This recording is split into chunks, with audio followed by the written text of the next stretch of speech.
अस्सलाम वालेकुम। लेक्चर कौन सा था भला? 107 फ़िलहाल ए। ओके, अच्छा जी, हम फ्रेमवर्क कर रहे थे कल, ठीक है जी।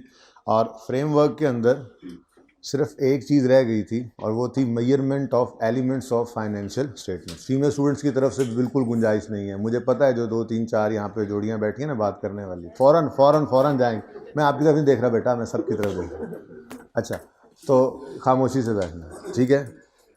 अच्छा जी, measurement of elements of financial statements, framework क्या कहता है? वैसे तो हमें पता है, हर स्टैंडर्ड को हम अलग पढ़ते ही आए हैं, उसको सिर्फ पढ़ना रहता है।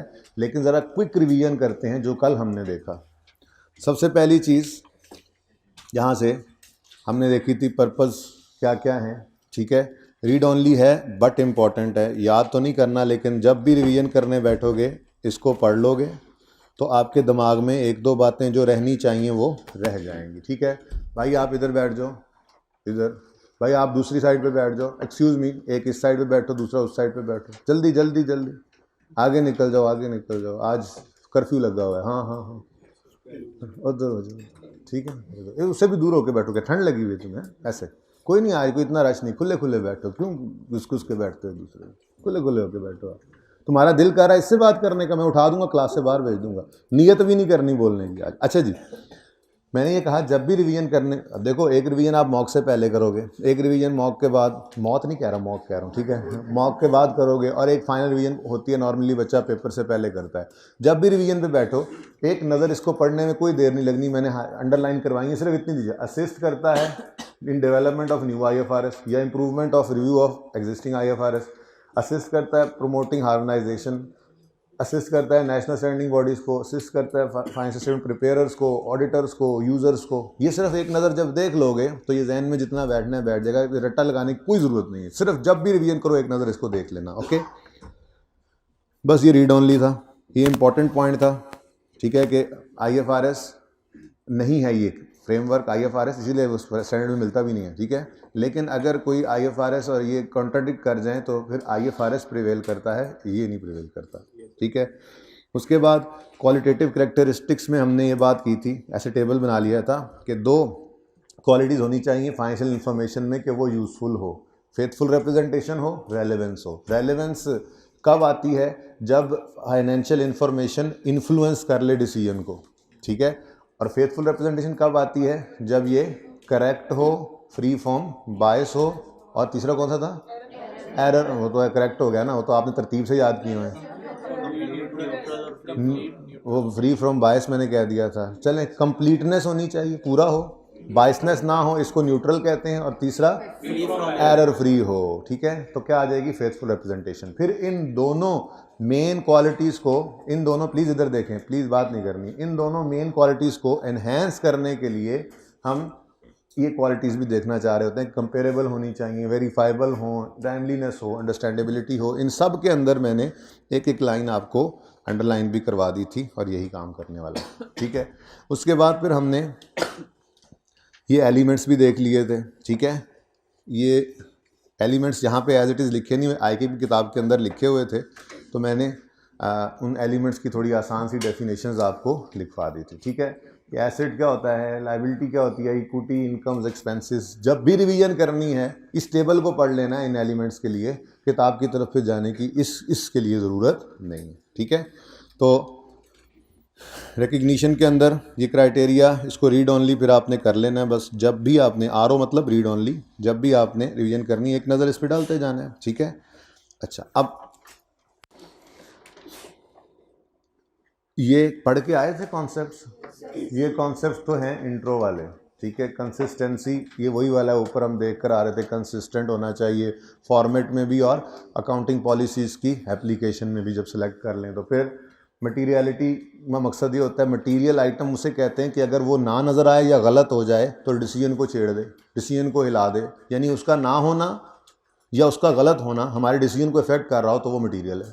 बस इतनी सी बात है, ये अंग्रेजियाँ लिखी हुई हैं, ये आ जाएँ ज़रा मुश्किल है। ये जो इंट्रो वाले हैं ना, ये IK की किताब के अंदर भी नहीं है, लेकिन चलें, बहरहाल आपने पढ़ लिया, अच्छा ही वजह फ़ायदा होता है, ठीक है। प्रूडेंस ये कहता है कि एसेट्स लायबिलिटीज़ ओवर एसेट्स जो हैं वो ओवरस्टेट ना हो, इनकम ओवरस्टेट ना हो, लाइबिलिटी अंडरस्टेट ना हो, एक्सपेंस अंडरस्टेट ना हो। ठीक है जी। मैचिंग कॉन्सेप्ट, रिलेटेड इनकम्स और एक्सपेंसेस को एक ही पीरियड में रखना चाहिए भाई, एसी चलवा दें। उसके बाद फेयर वैल्यू कहते हैं कि आप नॉलेजेबल पार्टीज हो मार्केट के अंदर, ठीक है, और एक मार्केट ट्रांजैक्शन के अंदर कोई चीज़ अगर बिके, फेयर वैल्यू उसको कह रहे होते हैं कि knowledgeable willing parties at an arm's length transaction, ऐसी बातें लिखी होती हैं। ऑफसेटिंग, ये इंपॉर्टेंट था, कल जाते जाते बताया भी था कि ऑफसेटिंग का मतलब ये है कि आपको इजाज़त नहीं है, मिसाल के तौर पे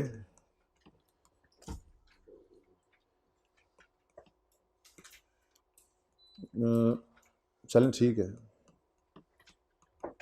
आप ग्रांट इनकम को अलग रिकॉर्ड करते थे और डेप्रीसिएशन एक्सपेंस को अलग रिकॉर्ड करते थे।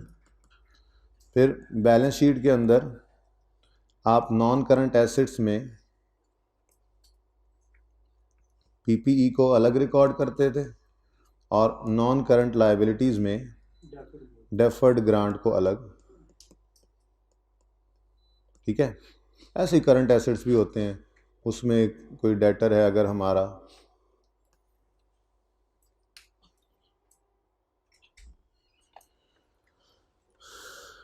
लेट्स से कल कौन था मेरा डेटर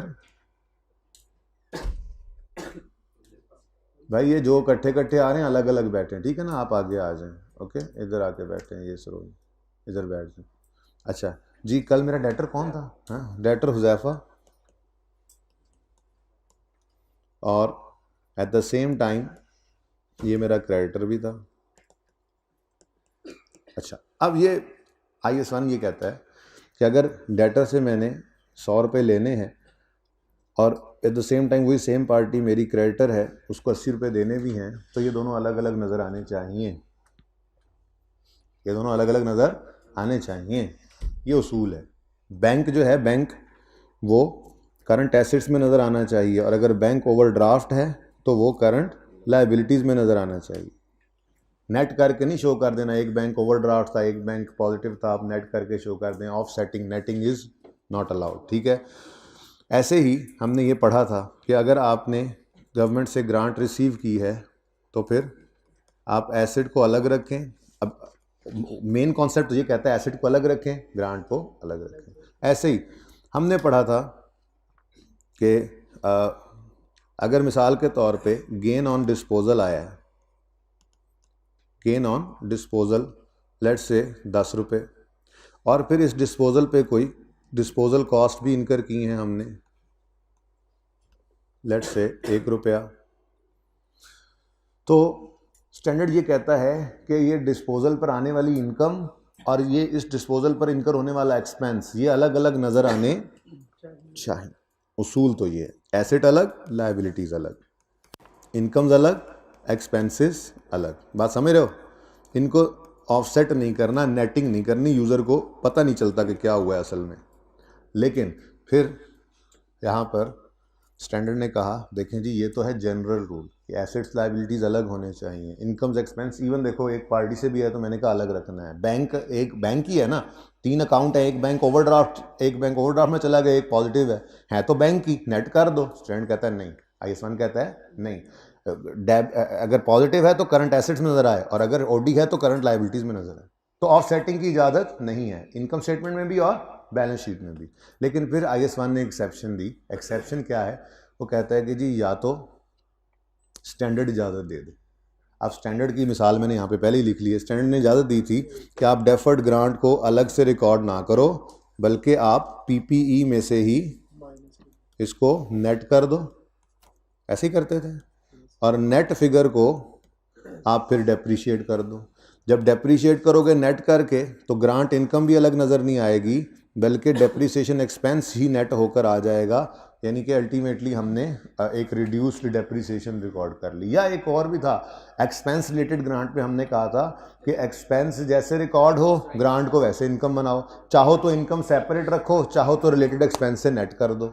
अब ये स्टैंडर्ड ने इजाज़त दी है, वरना ऑफसेटिंग IAS 1 कहता था नहीं करनी, तो जहाँ स्टैंडर्ड इजाज़त दे दे वहाँ कर सकते हैं। आप आगे जाएंगे FAR 2 में, IAS 37 के अंदर आप देखेंगे कि रीइंबर्समेंट का कॉन्सेप्ट है। आपके खिलाफ कोई केस हुआ, आपने आगे किसी के खिलाफ केस कर दिया, आपने जो केस की, आपके खिलाफ जो केस हुआ उसके अगेंस्ट आपकी लाइबिलिटी होती है तो एक्सपेंस होता है, और दूसरी तरफ आपका एसिड बन रहा होता है और इनकम आ रही होती है, तो स्टैंडर्ड ने वहाँ कहा कि आप इनकम स्टेटमेंट उसको नेट कर लो, वैसे नेटिंग की। तो जहाँ जहाँ स्टैंडर्ड खुद इजाज़त दे वो अलग बात है, वरना ऑफसेटिंग की इजाज़त नहीं।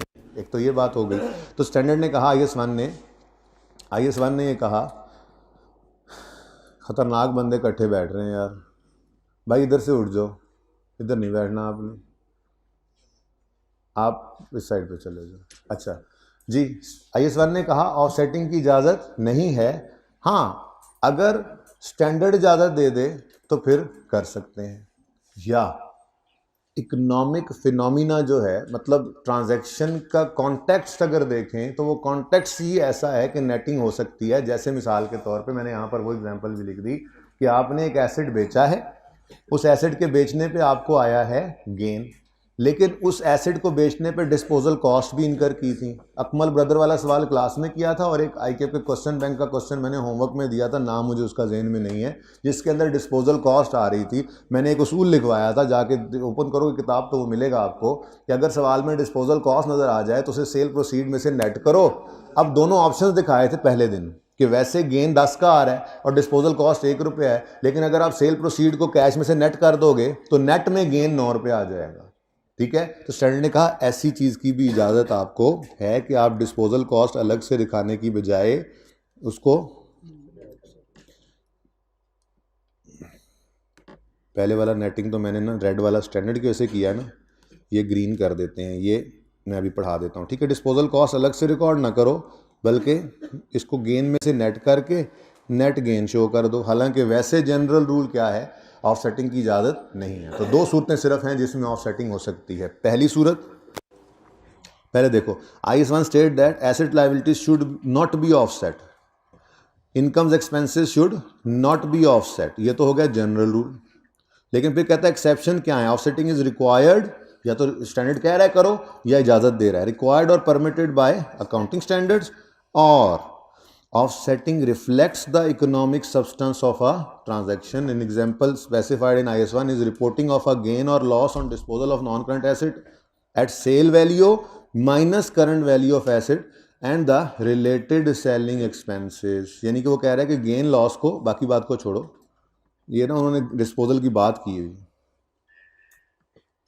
ये हटाकर पढ़ो ऐसे।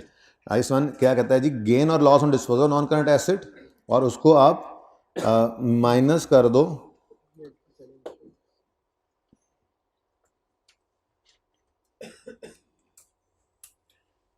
ये। ठीक है, ऐसी कुछ बात उसने की हुई है। तो ये वाली बात, बाकी वो वैसे में उन्होंने बताया गेन लॉस निकलता कैसे है एसेट अकाउंट से, वो मुझे पता है। ठीक है ना, तो ऑफसेटिंग की इजाज़त नहीं है अनलेस के, एक्सेप्शन क्या है कि स्टैंडर्ड रिक्वायर करे या परमिट करे, या दूसरी बात इकोनॉमिक सब्सटेंस ट्रांजैक्शन का जो है वो ऑफसेटिंग से रिफ्लेक्ट हो रहा हो, यानी कि वो बेहतर ही कर रहा हो उसको। जैसे गेन और लॉस ऑन डिस्पोजल को आप माइनस कर दें आप रिलेटेड सेलिंग एक्सपेंस, यानी डिस्पोजल कॉस्ट। सेलिंग एक्सपेंस मतलब हमने जिसको नाम दिया था डिस्पोजल कॉस्ट। ठीक है, तो ये कॉन्सेप्ट था तो इंट्रो वाला, लेकिन चूँकि इसकी रेलेवेंस काफ़ी है हमारे टॉपिक में, तो इसलिए हमारे सब्जेक्ट में, तो इसलिए मैंने ये भी बात कर ली। ठीक है, अच्छा नेक्स्ट, वैसे ये प्लान देखो, अब ये प्लान नहीं था लेकिन बात कुछ सामने आ जाती है। तो ऐसी चीज़ें हैं जो वहम में उस्ताद फिर एक आदि कर देता है बात, तो वह एडिशनल टाइम लग जाता है। अच्छा जी, ये शरीफ बच्चा है, जहाँ मर्जी बैठ जाए इसको बैठने देंगे, अच्छा बच्चा है, ये नहीं बोलता। अच्छा जी, measurement of financial statements elements. तो मैंने आपको कहा था 2 तरह की मेजरमेंट बेसिस हैं। एक हिस्टोरिकल कहते हैं कि जब हमने एसेट खरीदा था तो जो पैसे गए थे, या जब हमने लोन लिया था तो जो पैसे आए थे। एसेट लायबिलिटी दोनों की रिकॉर्डिंग होती है ना। तो हिस्टोरिकल कॉस्ट मेथड क्या है, जब ये ट्रांजैक्शन हुई थी तो जो कैश इनफ्लो या आउटफ्लो आया था, आज भी वो चीज़ें उसी पे पड़ी होती हैं। वो अलग बात है कि एसेट को हम फिर डेप्रीशिएट कर रहे होते हैं, उस ओरिजिनल कॉस्ट में से ही डेप्शन माइनस करके बुक वैल्यू शो कर रहे होते हैं। ठीक है, जबकि दूसरा मेथड है करंट वैल्यूज़। कौन सा मेथड जी, करंट वैल्यूज़। ये मैंने आपको इस तरह से कहा था। ठीक है, पहली ये measurement of elements of financial statements में लिख लाएं घर से, टाइम बचाने के लिए आप लोगों का। सिर्फ इसलिए कि सारा काम सही से भी करें, पूरा भी कर लें, भाई को बता दो, लिख के लाया हूँ घर से मैं, ठीक है, मैं आप लोगों के लिए लिख के ले आया हूँ, लिख के लाया हूँ ताकि क्लास में ना लिखना पड़े जी। Measurement of elements of financial statements में हिस्टोरिकल कॉस्ट और करंट वैल्यू। हिस्टोरिकल कॉस्ट जब ट्रांजैक्शन हुई थी तो जो कैश इनफ्लो या आउटफ्लो हुआ था, आज भी चीज़ें उसी पे पड़ी होती हैं। हाँ जाहिर सी बात है, फिर वो मैंने कहा डेप्शन माइनस कर ही देते हैं। और करंट वैल्यू जो मेजरमेंट डेट का मतलब होता है, मतलब जिस दिन आप बैठे कोई चीज़ बनाने लगे, जैसे मैं बैलेंस शीट डेट कह दूँ आसानी के लिए, मेजरमेंट डेट क्या है, बैलेंस शीट, जिस दिन बैलेंस शीट बनाने लगे हैं। तो करंट वैल्यू मेथड में बैलेंस शीट डेट वाली वैल्यूज़ हम लेते हैं। अब वो आगे फिर उसकी तफसील अलग है। तो पहली बात जो समझने वाली है वो ये, historical cost provides monetary information about assets, liabilities, incomes, expenses using information derived from price of transaction और other event that gave arise to asset और जब ये सिर्फ जब भी बोलना, ये टेबल बना होगा, सिर्फ इसको पढ़ना है एक दफा, वैसे आपको दिमाग में पता होगा, ठीक है। इसकी रिप्रोडक्शन बहुत मुश्किल आ जाए, लेकिन जब हर रिवीजन के अंदर इसको 2 बार रीड करके जाओगे तो वैसे रिप्रोड्यूस भी हो सकता है, कोई इतनी बड़ी बात नहीं है, ठीक है। तो हिस्टोरिकल कॉस्ट मेथड मेजरमेंट का क्या कहता है, वो ऐसी मॉनिटरी इंफॉर्मेशन देता है एसेट्स, लायबिलिटीज वगैरह की, कि जो ऐसी इंफॉर्मेशन से ड्राइव हुए हैं कि जो जब एसेट या लायबिलिटी खरीदा था उस वक्त आई। तो डेफिनेशन क्या बनी, ये भी आप पिक्चर ले लेंगे, वो मसला नहीं, फिलहाल से समझें। Provides monetary information about assets, liabilities, incomes, expenses using information derived from price of transaction और other event that gave arise to that asset, liability. असल में जब हुआ था ये काम, ठीक है। जबकि करंट वैल्यू क्या कहती है, मैंने फिर मिलती जुलती बनाई है सारी, ताकि एक जैसी लगे आपको अलग से, बस एक बार अगर दिन के अंदर एक बात बैठ जाए तो सारी उसके हिसाब से चलती जाए। दूसरा क्या जी, करंट वैल्यू है provide monetary information about asset, liabilities, income, related expenses using information derived from, वो पुराने वाला नहीं दैट गेव राइज, बल्कि using information updated to reflect conditions at the measurement date, ठीक है। तो ये दोनों में फ़र्क है। ये क्या कर रहे हैं जी, ये कर रहे हैं इंफॉर्मेशन वो यूज, ठीक है, जो डिराइव हुई है, ड्राइव फ्रॉम ट्रांजैक्शन और इवेंट, ड्राइव फ्रॉम ट्रांजैक्शन और event that gave rise to asset, यानी कि जब वो आया था। लेकिन करंट वैल्यू में क्या है, using information updated to reflect conditions at the measurement date, ठीक हो गया। तो ये तो हो गया मेन फर्क।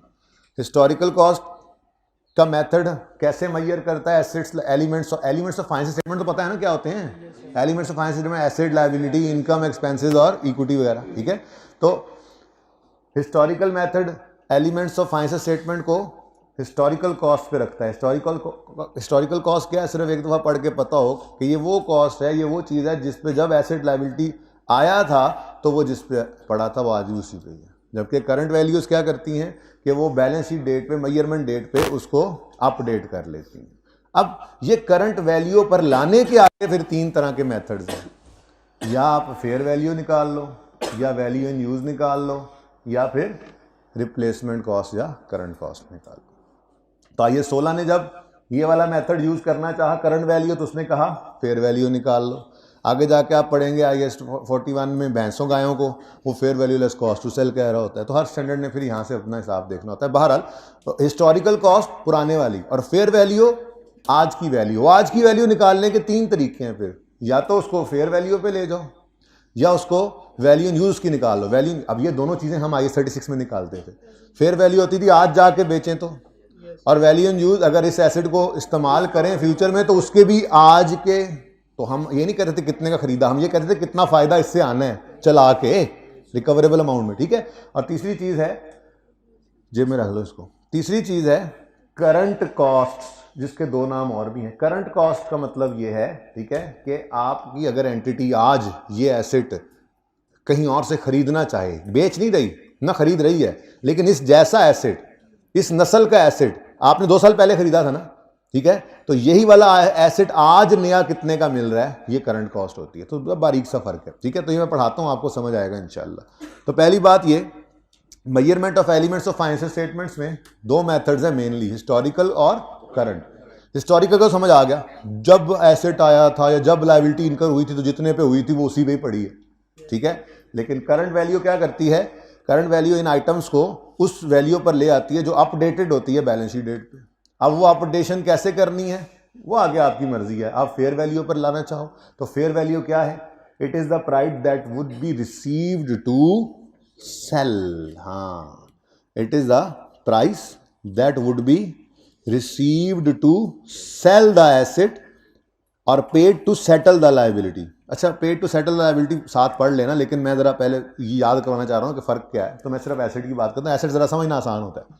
फेयर वैल्यू क्या है जी, एसेट की फेयर वैल्यू क्या है, आज बेचें तो कितना आएगा, और लायबिलिटी की फेयर वैल्यू क्या होती है, लायबिलिटी की भी फेयर वैल्यू होती है। FAR 2 में जाके पढ़ेंगे, आज बुनियाद बना रहा हूँ, IFRS 9 है फाइनेंशियल इंस्ट्रूमेंट्स का स्टैंडर्ड, उसमें जाके देखोगे लायबिलिटी की भी फेयर वैल्यू होती है। लायबिलिटी की फेयर वैल्यू क्या है, मेरी बैलेंस शीट में जो क्रेडिटर पड़ा है 80 रुपये का है, हुज़ैफा से मैंने 80 रुपये देने बोलो हाँ ना कर रहे हो, फजूल बात की ना, फिर तुमने निकालूं क्लास से, मजाक किया तुमने, ऐसे क्यों किया, जब मैंने कहा 80 रुपये देने तो देने, उसने अलग बात है 100 मेरे देने। मैं सिर्फ फिलहाल बात कर रहा हूँ क्रेडिटर हुज़ैफा के मैंने 80 रुपये देने, ये बुक वैल्यू है क्रेडिटर की, लेकिन इसने कहा सर आप पैसे क्यों नहीं दे रहे, मैं क्या पैसे हैं नहीं, सर आप ऐसा करें ना आप 70 ही दे दें। अब ये इसकी फेयर वैल्यू है। इस लाइबिलिटी की बुक वैल्यू क्या थी 80 रुपये, लेकिन फेयर वैल्यू क्या है 70, क्योंकि मुझे अगर ये लाइबिलिटी सेटल करनी है तो मैं 70 रुपये दे के इससे जान छुड़ा लूंगा। तो सेटलमेंट डिस्काउंट मतलब सेटल करते वक्त जो डिस्काउंट मिल रहा है, तो मतलब यही हुआ ना कि जैसे एसेट मेरे पास पड़ा है, मैं बेचने जाऊं, उसकी बुक वैल्यू आ रही है 10 रुपये, लेकिन बाजार में वो उसकी कीमत है 15 रुपये, तो मैं फेयर वैल्यू क्या कह रहा हूं, ये मैं एसेट अगर आज दे दूं किसी को तो मुझे 15 देगा। ऐसे ही ये लायबिलिटी अगर आज मैं रीपे कर दूं, सेटल कर दूं, तो मुझे कितने देने पड़ेंगे, ठीक है ना, समझना। वैसे एसेट तो मतलब क्या आया कि लायबिलिटीज की बुक वैल्यू होती है, लायबिलिटीज की बुक वैल्यू होती है, एक मिनट, लायबिलिटी की बुक वैल्यू होती है, बुक वैल्यू नहीं होती तो फिर किताबों के अंदर लायबिलिटीज नजर क्यों आती हैं बेटा, तो बैंक लोन फिर बैलेंस शीट में क्यों नजर आता है। बुक वैल्यू या कैरिंग वैल्यू का मतलब होता है जिस अमाउंट के ऊपर चीज हमारी फाइनेंशियल स्टेटमेंट में नजर आ रही है, बैलेंस शीट में नजर आ रही है। बैलेंस शीट का मतलब ये अब इंट्रो का कॉन्सेप्ट है वैसे, by the way, balance sheet जब बनाना सीखते हैं जिंदगी में पहली बार, बैलेंस शीट का मतलब ही क्या है, जो उसमें बैलेंसेस पड़े हैं, डेटर्स इतने के हैं, ये डेटर की बुक वैल्यू है, कैश इतना पड़ा है, ये कैश की बुक वैल्यू है, बुक मतलब बुक्स में जो वैल्यू आ रही है उसको कैरिंग वैल्यू भी कहते हैं, ठीक है, अब बात समझ आई।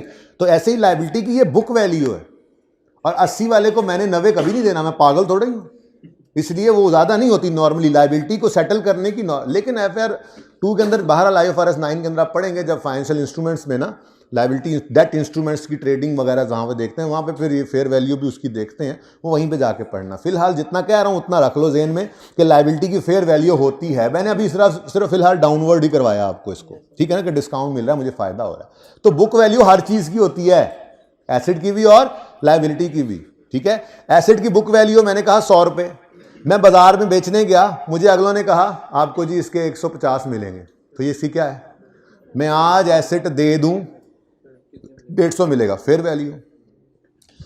लायबिलिटी की मेरी फेयर बुक वैल्यू कितनी है 80, लेकिन उसने कहा 5 माफ किए, अब मैं अगर आज सेटल कर दूं तो 75, तो मेरी लायबिलिटी की बुक वैल्यू 80 है और फेयर वैल्यू कितनी है 75, ठीक है ना।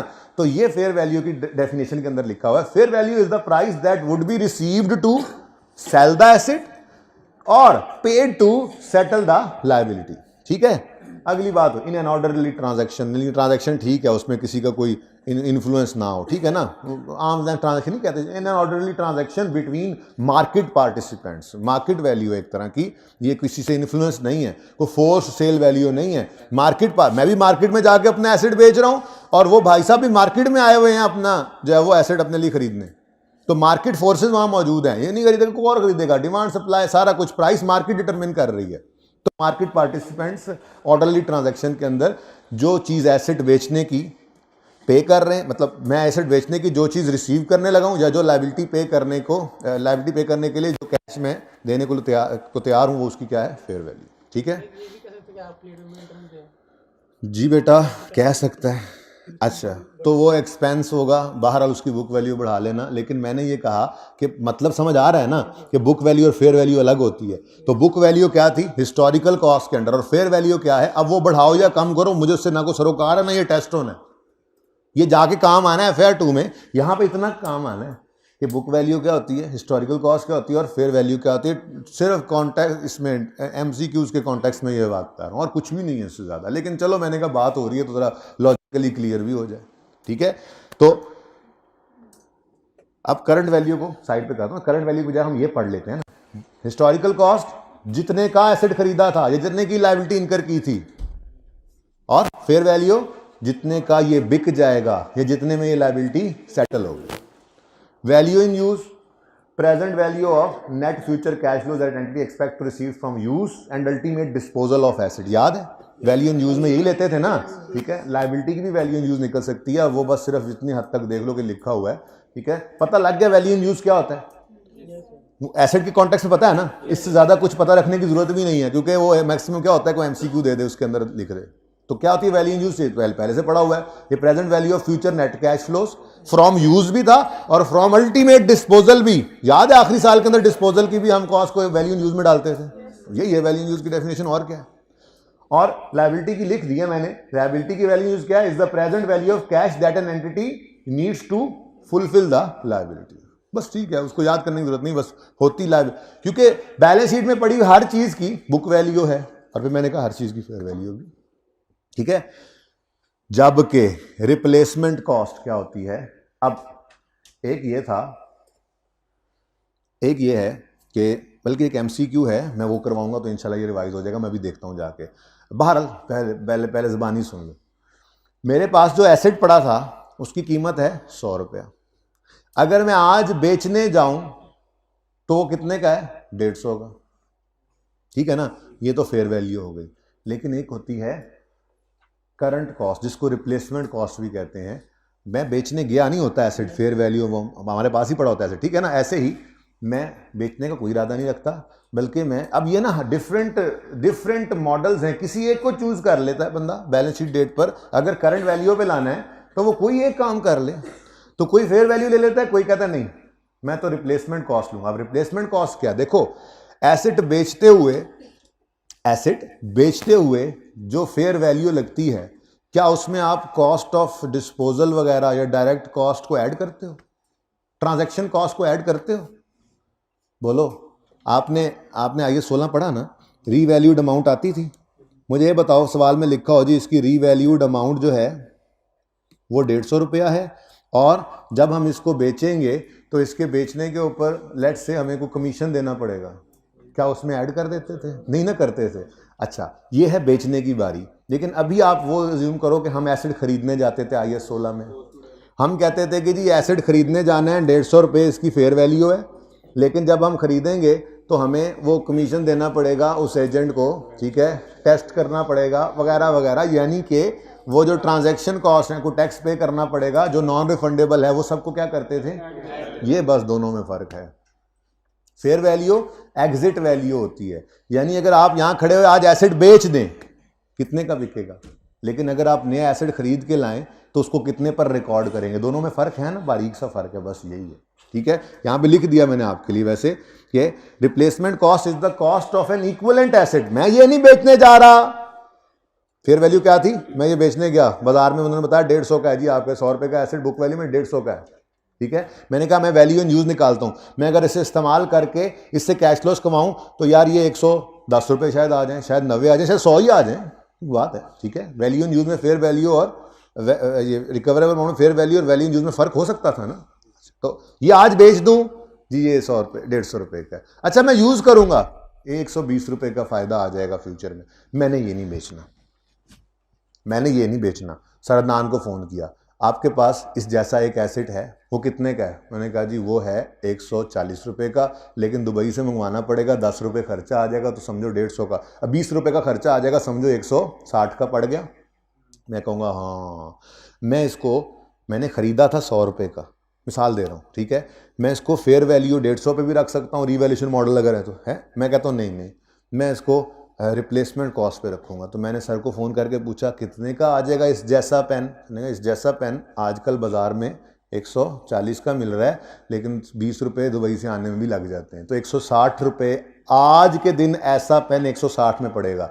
तो मैंने कहा चलो ठीक है, मैं कौन सा बेच रहा हूँ, ठीक है, और मैंने ख़रीदा 2 साल पहले था, तो मैं 100 माइनस डेप्रीसिएशन नहीं करूँगा, मैं 160 माइनस डेप्रीसिएशन कर दूंगा, तो ये हिस्टोरिकल से हट के रिप्लेसमेंट कॉस्ट पे आ गया। ये बात थोड़ी सी समझ आई है? मैं फिर समझाता हूँ, मैं ये पेन से ये सारी बात समझाने लगा हूँ। मैंने ये पेन ख़रीदा था 100 रुपये का, इसकी लाइफ है 10 साल, ज़्यादा हो गया, चलो अल्लाह करे 10 साल, तो 10 रुपये इसकी डेप्रीसिएशन है।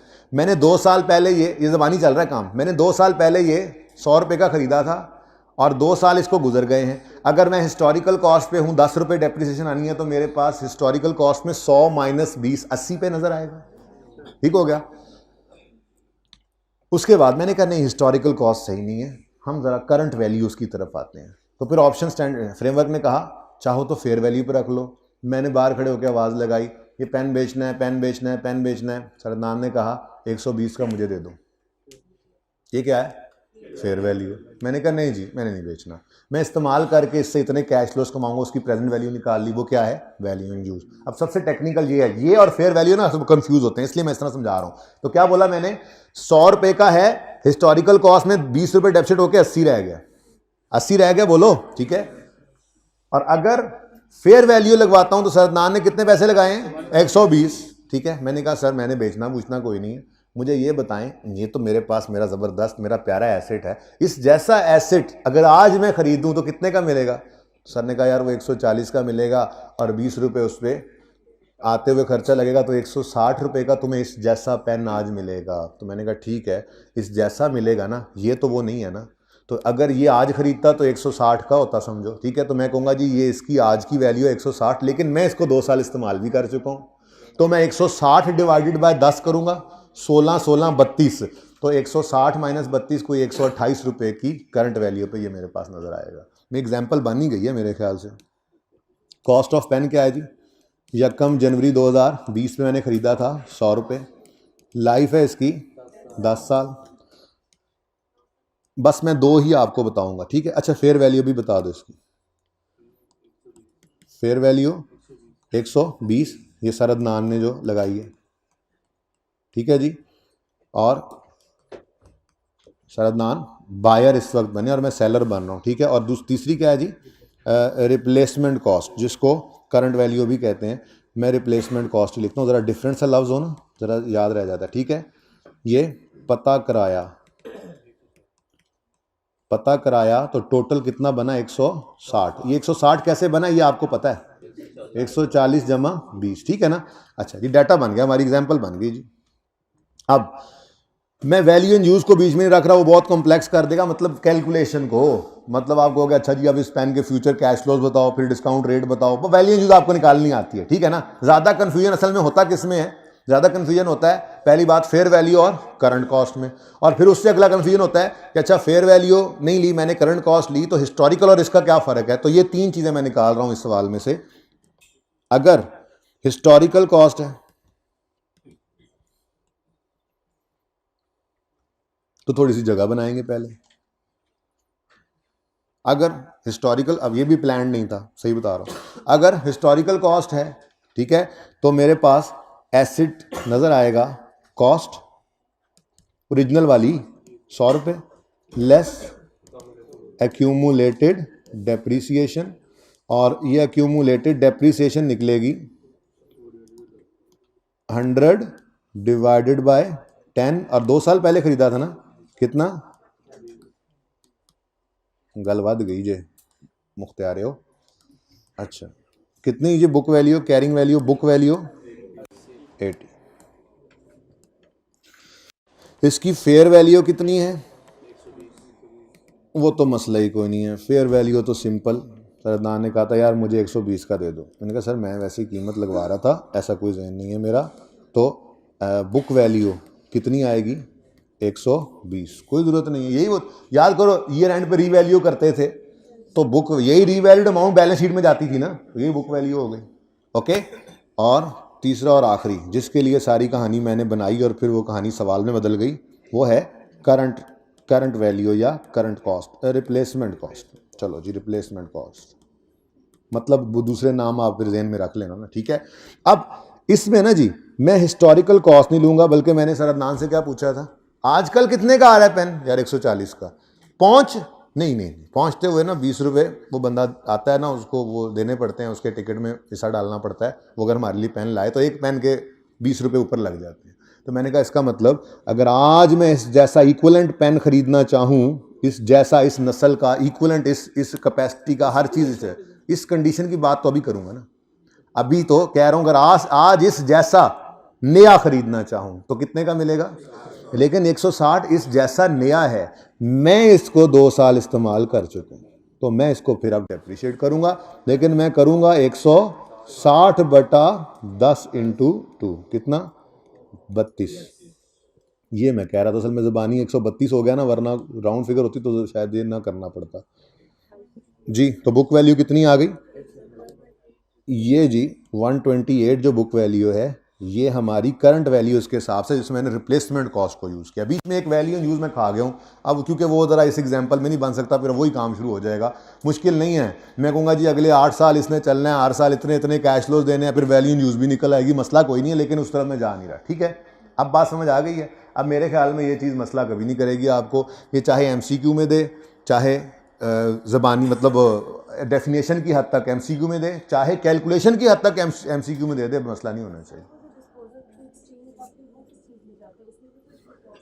बेटा डिस्पोजल थ्रू एक्सचेंज, ये डिस्पोजल मैंने किया नहीं है। अगर डिस्पोजल थ्रू एक्सचेंज हो ना, तो जो पुराने एसेट की हम जो कीमत कुर्बानी देकर लगा रहे होते हैं, उसकी फेयर वैल्यू ही तो होती है। मतलब अगर मैं आज नया एसेट इसके बदले में ख़रीदने जाऊं और मैं कहूं ये पुराना रख लें, तो फिर जो बाकी के पैसे देने हैं वो क्या होगा, बचत क्या बनेगी, इसकी फेयर वैल्यू होगी ना। तो वो उस तरफ ना लेके जाएं, वो बात यहाँ पे नहीं है। वो अपनी जगह अलग से कॉन्सेप्ट है, और वो बिल्कुल सिंपल है कि जब आप एसेट एक्सचेंज करने जाते हो तो जो नया लेते हो वो फेयर वैल्यू हो, जो पुराना देते हो उसकी भी फेयर वैल्यू। फेयर वैल्यू ही तो होती थी, वो फेयर वैल्यू है, इसकी बात ही हो रही। लेकिन वो बेच रहे हैं, ये बेच नहीं रहे हैं, ये बैलेंस शीट डेट पे हम मैयर कर रहे हैं। तो मैयर करें हिस्टोरिकल कॉस्ट पे, मैयर करें तो करंट वैल्यूज में फेयर वैल्यू भी हो सकती है, वैल्यू इन यूज भी हो सकती है, रिप्लेसमेंट कॉस्ट भी हो सकती है। ठीक है जी, नहीं अगले साल फिर करेंगे फेयर वैल्यू। अगर हाँ इसमें लाइफ चेंज, बेटा लाइफ चेंज कर लो आप, मतलब लाइफ चेंज भी कर लोगे तो अल्टीमेटली काम तो ये होगा। चेंज इन एस्टीमेट की तरह से ये नहीं है ना। वैसे मैंने एक एग्जांपल के तौर पे समझाया, मैंने जस्ट एक एग्जांपल के तौर पे समझाया कि ये रिप्लेसमेंट कॉस्ट है, ये असल में वो वाली कॉस्ट नहीं है, लेकिन इसको डेप्रिशिएट कर देना आपने। ठीक है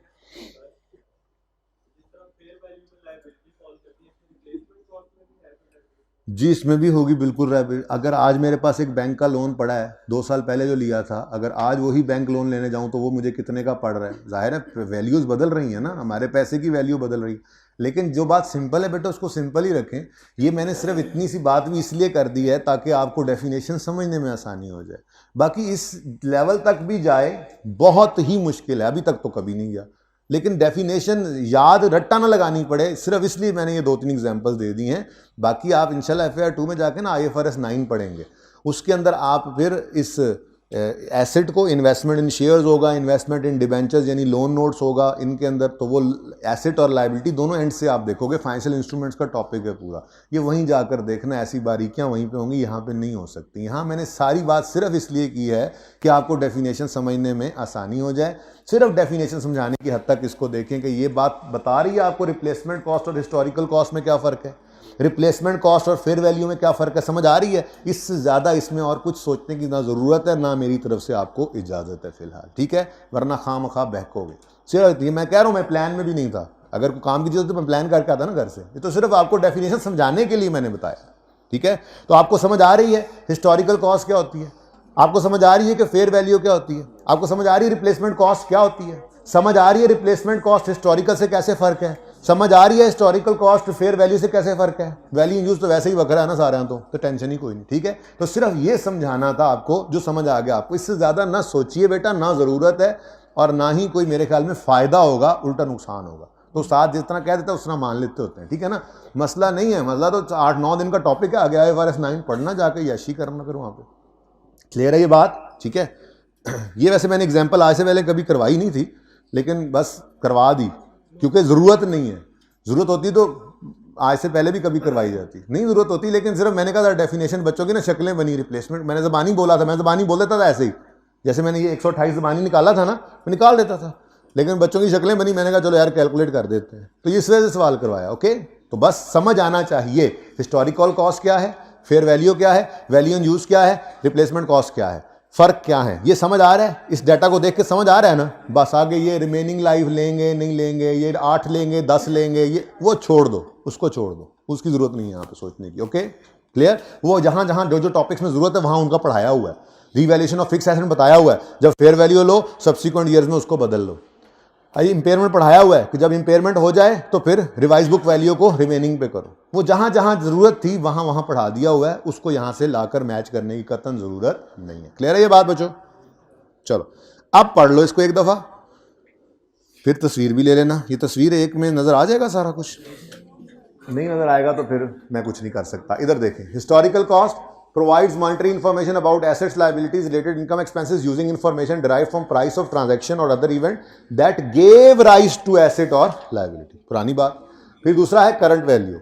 करंट वैल्यू क्या है? provides monetary information about assets blah blah blah using information updated to reflect conditions at measurement date। वो बैलेंस शीट डेट को कहते हैं नॉर्मली, ठीक है ना?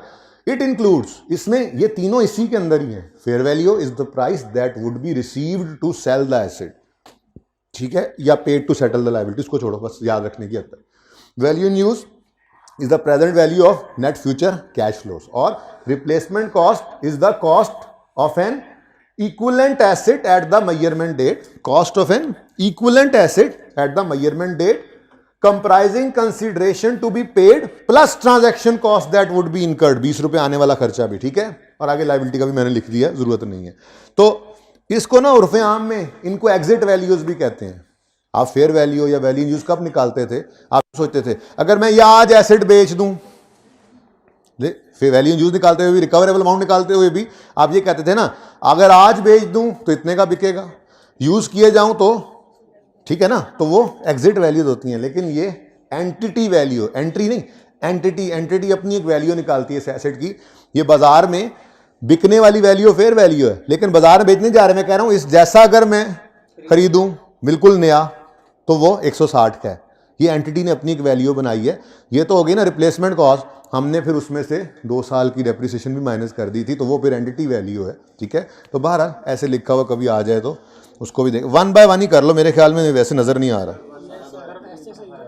ये सारा दोबारा बाद में करते हैं, पहले इतनी तस्वीर खींच लें जिसके अंदर सिर्फ ये फोकस करना है आपने, हिस्टोरिकल कॉस्ट और करंट वैल्यू में फ़र्क क्या होता है, फिर करंट वैल्यू को अलग कर लेते हैं। अब नज़र आ रहा है सही बच्चों?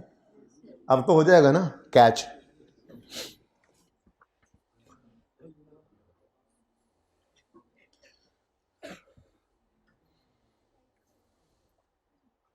डन जी, जल्दी कर लें। कॉमनली हिस्टोरिकल कॉस्ट, जैसे कैपिटल मेंटेनेंस में पढ़ाया था, कैपिटल मेंटेनेंस में जो वो आम वाला मैंगो वाला जो मनी टर्म्स वाला था वो हिस्टोरिकल कहलाया था, और वही यूज होता है। इवन रियल टर्म्स वाला भी कोई नहीं यूज होता, फिजिकल वाला तो गया और तरफ, तो ठीक है ना, वो लिखवाया भी तो उनके नाम भी लिखवाए थे। तो नॉर्मली हम हिस्टोरिकल को, और ये चीजें फाइनेंशियल स्टेटमेंट को दिखाता हूं, देख तस्वीर पहले पूरी बना लो, ये बात याद रखना। इधर देख, ये अल्लाह करे अब ये पूरा आ जाए, ये जरा थोड़ा सा नहीं आ रहा, मैं आगे आ गया हूं या वैसे? वैसे तो मैं स्मार्ट से ही हूं, लेकिन चलें।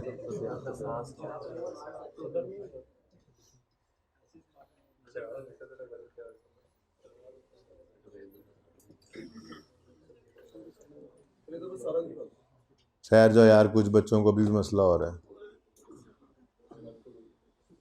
ओला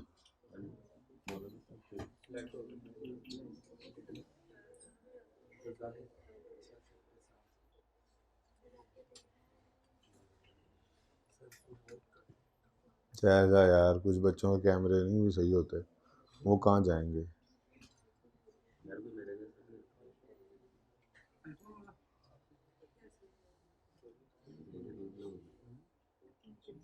ये फिर लिख लेना अपने पास घर जाके, ये वो तस्वीरें तो खोल के नहीं देखनी है आपने जब फ्रेमवर्क आज जाके, जब आप कल गए होंगे चीज़ें लिख ली होंगी जो मैंने लिखवाई थी, नहीं तो आप लिख लेंगे ज़्यादा टाइम नहीं लगाना, ताकि फ्रेमवर्क का टॉपिक भी आपका ये एक जगह पे इकट्ठा हो। आपके 4 टेबल्स बने हुए हैं और आपने चैप्टर पढ़ना है, आपका 15 से 20 मिनट में ये रिवाइज हो जाएगा। ये इसलिए बनवाए हैं, ना कि इसलिए कि आप हमेशा फिर जब भी आए मोबाइल खोलें तो मोबाइल खोलें तो फिर 2 घंटे बाद वापस किताब पे जाए। तो ये रिस्क नहीं लेना, इसको सफ़े पे बना लीजिएगा।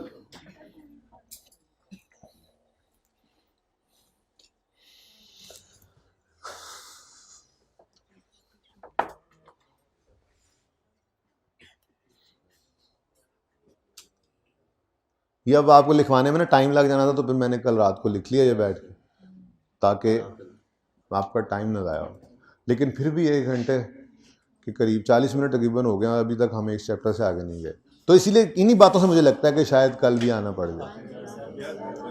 लेकिन अगर चीज़ें ऐसी रह गई कि जो मुझे लगा कि 2-3 घंटे में हो जानी है, तो फिर सुकून है, फिर इंशाल्लाह जोहर के बाद मिल लेंगे। और थोड़ा लेट भी हो गए तो हाँ जोहर साथ जुम्मा भी है ना, जोहर मतलब कि हमारी ब्रेक जो होती है 2 बजे फिर शुरू करेंगे। अच्छा जी, अपना उसके बाद जी ये देखें, ये मैंने आपको बताया था, इसका नाम क्या है? इसका नाम हिस्टोरिकल, यही यूज़ होता है, ठीक है। इसको कांस्टेंट परचेजिंग पावर और इसको करंट कॉस्ट अकाउंटिंग भी कहते हैं। ये आपने पहले से ही तस्वीर बना ली हुई थी, ठीक है ना। ओके, तो बस इतना सा टॉपिक था। अब इधर देखें जी, पास पेपर्स जो करने होंगे मैं रिवीजन प्लान में डाल दूंगा इनमें से, ठीक है। वरना आप खुद भी बैठ के आराम से ऐसे कर लेंगे, मसला कोई नहीं है, ठीक है। आपकी जिस वक्त असाइनमेंट है ना जी, असल में वो असाइनमेंट ये है कि आप अपना नॉलेज टेस्ट करें कि मैंने तो बस पढ़ा के जान छुड़ा ली, कुछ समझ भी आई कि नहीं। तो ऑल MCQs आपके हो सकते हैं, आई एम क्वाइट कॉन्फिडेंट, अल्हम्दुलिल्लाह हो जाएंगे, इंशाल्लाह हो जाएंगे। लेकिन ये अभी इसलिए फ़ौरन कह रहा हूँ कि अगर हम आज ही, कल की बजाय आज ही कंक्लूड करते हैं, तब भी आपकी 11 बजे से तकरीबन 2 बजे तक ब्रेक बनेगी, 11:15 से 2, उसमें ये कर लेना है, ताकि अगर कुछ नहीं हुआ तो मुझसे पूछ लो, ठीक है ना। अच्छा, इसके साथ साथ ही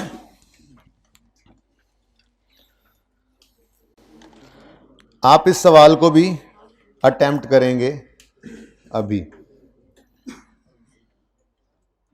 मतलब अभी का मतलब आज ही आपने अटेम्प्ट करना है, ठीक है। और इंशाल्लाह आई एम क्वाइट कॉन्फिडेंट, अल्लाह ने चाहा तो ये भी हो जाएगा, ठीक है। ताकि आपको थोड़ा कॉन्फिडेंस आए कि चैप्टर भी पढ़ लिए। पास पेपर इसलिए नहीं कह रहा कि वो मैं 2-3 कर लूँगा, उसमें भी यही चीज़ें हैं, लेकिन आपको इसलिए कह रहा हूँ कि आपको थोड़ा कॉन्फिडेंस आए कि यार फ्रेमवर्क पढ़ लिया हमने, हालांकि 1 दिन का काम है, लेकिन मैंने 2-3 पे फैला दिया क्योंकि साथ और चीज़ें भी चल रही थी। ज़्यादा स्ट्रेटजी इस तरह से रखी है कि हर चीज़ को थोड़ा 2-3 चीज़ें चल रही हैं, साथ साथ चल रही होती थी, लेकिन ज़रा टाइम दूसरी को ज़्यादा मिल जाता, ठीक है ना। तो आप कॉन्फिडेंट फील करेंगे कि हाँ इस चैप्टर में यही कुछ था। मैक्सिमम क्या आई के सारे क्वेश्चन बैंक भी हमने कर लिए हो गए, पास पेपर भी कर लिया, रिसेंट वाला, दूसरे वालों में कोई काम की चीज़ होगी तो बता दूंगा, वो मैं आपको रिवीजन प्लान में लिख दूंगा। तो इसका मतलब हमारा टॉपिक तैयार है। तो ये दोनों काम आपने, सारे MCQ फ्रेमवर्क के और ये क्वेश्चन जो रिसेंट टाइम में आया है, ये आपने अगर कल पे गई क्लास तो घर जाके कर लेना है, जाहिर है दूसरी ब्रेक में बता दूंगा। और अगर आज ही हमने जोहर के बाद, जुमा के बाद मिलना हो, तो फिर उससे पहले 2-2.5 घंटे की ब्रेक आएगी, उसमें ये लाजमी कर लेना है, ओके।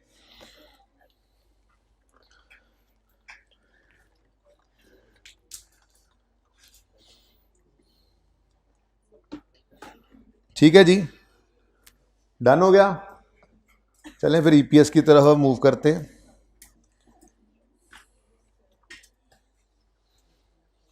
काफ़ी काम करना है EPS में, तो अभी माइल्स वाला सवाल शुरू किया हुआ था, काफ़ी काम लग रहा है, 4-5 सवालों के नोट। मैंने कहा रिसेंट टाइम में कुछ बच्चे कह रहे थे रिसेंट टाइम का सवाल पूरा नहीं हुआ था टेस्ट में, हालांकि आया था, तो मैंने कहा वो सवाल पूरा करेंगे। तो कल तक मेरा कोई प्लान नहीं था, आज फिर मैंने वो भी डाल दिया इधर, उसका नोट भी बना लेंगे फिर। मतलब जब करना ही है तो फिर नोट वाला काम कर रहे होंगे तो इसका नोट रिवीजन भी हो जाएगी ज़रा, ठीक है। वैसे अभी NPO की थ्योरी सिर्फ है पड़ी हुई। अब ये देखो NPO की थ्योरी ब्रेक से पहले आती है, ब्रेक के बाद। अगर तो ब्रेक के बाद जाती है तो फिर मैं कुछ वादे शादे करके ही आपके साथ के आज ख़त्म करना है। उसमें वादे यही होंगे कि फिर ज़हनी तौर पे तैयार रहें कि 7 भी बज सकते हैं, 8 भी बज सकते हैं, और ये बातें पता लगेंगी इंशाअल्लाह। अल्लाह ने चाहा तो कुछ 10 साढ़े 10 बजे कि हम कहाँ पे स्टैंड कर रहे हैं, ठीक है, लेकिन मिलना तो है ही है, ये तो मुझे नज़र आ गया। थले गल है भाई, मिलना तो है ही है, हमने वो नज़र आ गया मुझे जो स्पीड चल रही है, लेकिन कितनी देर के लिए मिलना है ये डिसाइड करेंगे इंशाल्लाह ब्रेक के करीब। और उसका करते हैं ज़रा थोड़ा सा और मुझे क्लियर हो लेने दो टाइम शाइम, तो फिर इंशाल्लाह तुम्हारे मनोरंजन का इंतज़ाम करते हैं। और ये रहम ही है, अगर मैंने कल बुलाया ना तो कल सुबह कितने 7 बजे से 8 से 3 सर कह रहे हैं, 2 कह के 3 तक ले जाना है सर ने। अब फिर सर ने जब 3 तक ले जाना है तो उसके बाद फिर अगर मैंने पकड़ लिया तो फिर मेरे ख्याल में तो स्ट्रेचर पे जाना पड़ेगा आपको वापस, तो उससे बेहतर है नहीं हो सकता, नहीं हो सकता, ज़रूरत नहीं है। जो काम हो सकेगा ना और सही सही होगा वही करवाऊंगा। बेटा आप मेरी नीयत पे शक कर रहे हो क्या? तो टेंशन क्यों लेते हो फिर यार, बस जो करवा रहा हूँ कर ही जाओ ना यार। हम सारे इसी को ही हैं, आपको क्या है? ये भी बना लाया हूँ आपके लिए मैं आज घर से, ये गवर्नमेंट ग्रांट्स के लिए। बहरहाल अभी नहीं, हम यहाँ थे, हम कहाँ थे? हम यहाँ थे। ये मैंने नोट बनाया था आपके साथ। जगह ज़रा खुली डुली कर लें क्योंकि अब कम वध जाना है। ये क्या हुआ? अच्छा जी, आप वॉल्यूम 2 में ही है ना, ये वॉल्यूम 2 के लेक्चर नोट्स ओपन कर लें।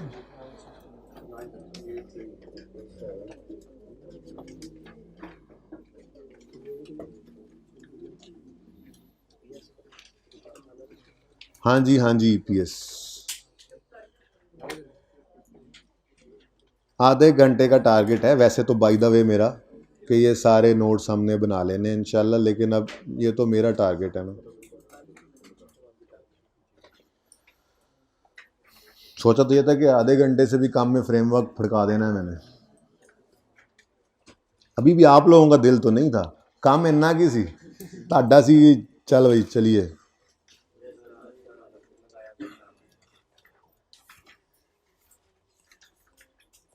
अच्छा जी, माइल्स लिमिटेड वाला क्वेश्चन करवाने की मेरा नहीं ख्याल कोई ज़रूरत है। इसका नोट आपके सामने बनवाया था क्लास में, लेकिन फिर बनाया ताकि एक कॉन्टीन्यूटी के अंदर अब हमारी बात चले, ठीक है। अच्छा जी, ये कहाँ से आ गया भाई? अच्छा बच्चों, अब 1 बाय 1 आगे क्वेश्चंस बढ़ाते हैं, ठीक है। और अब मैं आपके साथ जिक्र करूंगा एक ऐसे क्वेश्चन का जिसमें सिर्फ बेसिक ईपीएस ही होगी लेकिन डिसकंटिन्यूड ऑपरेशन भी होगा, ठीक है। तो आप लोग अपनी किताबों के अंदर ओपन फरमाएंगे ईपीएस के चैप्टर में क्वेश्चन नंबर 37 और क्वेश्चन नंबर 38, जो कि पेज नंबर है जी 529।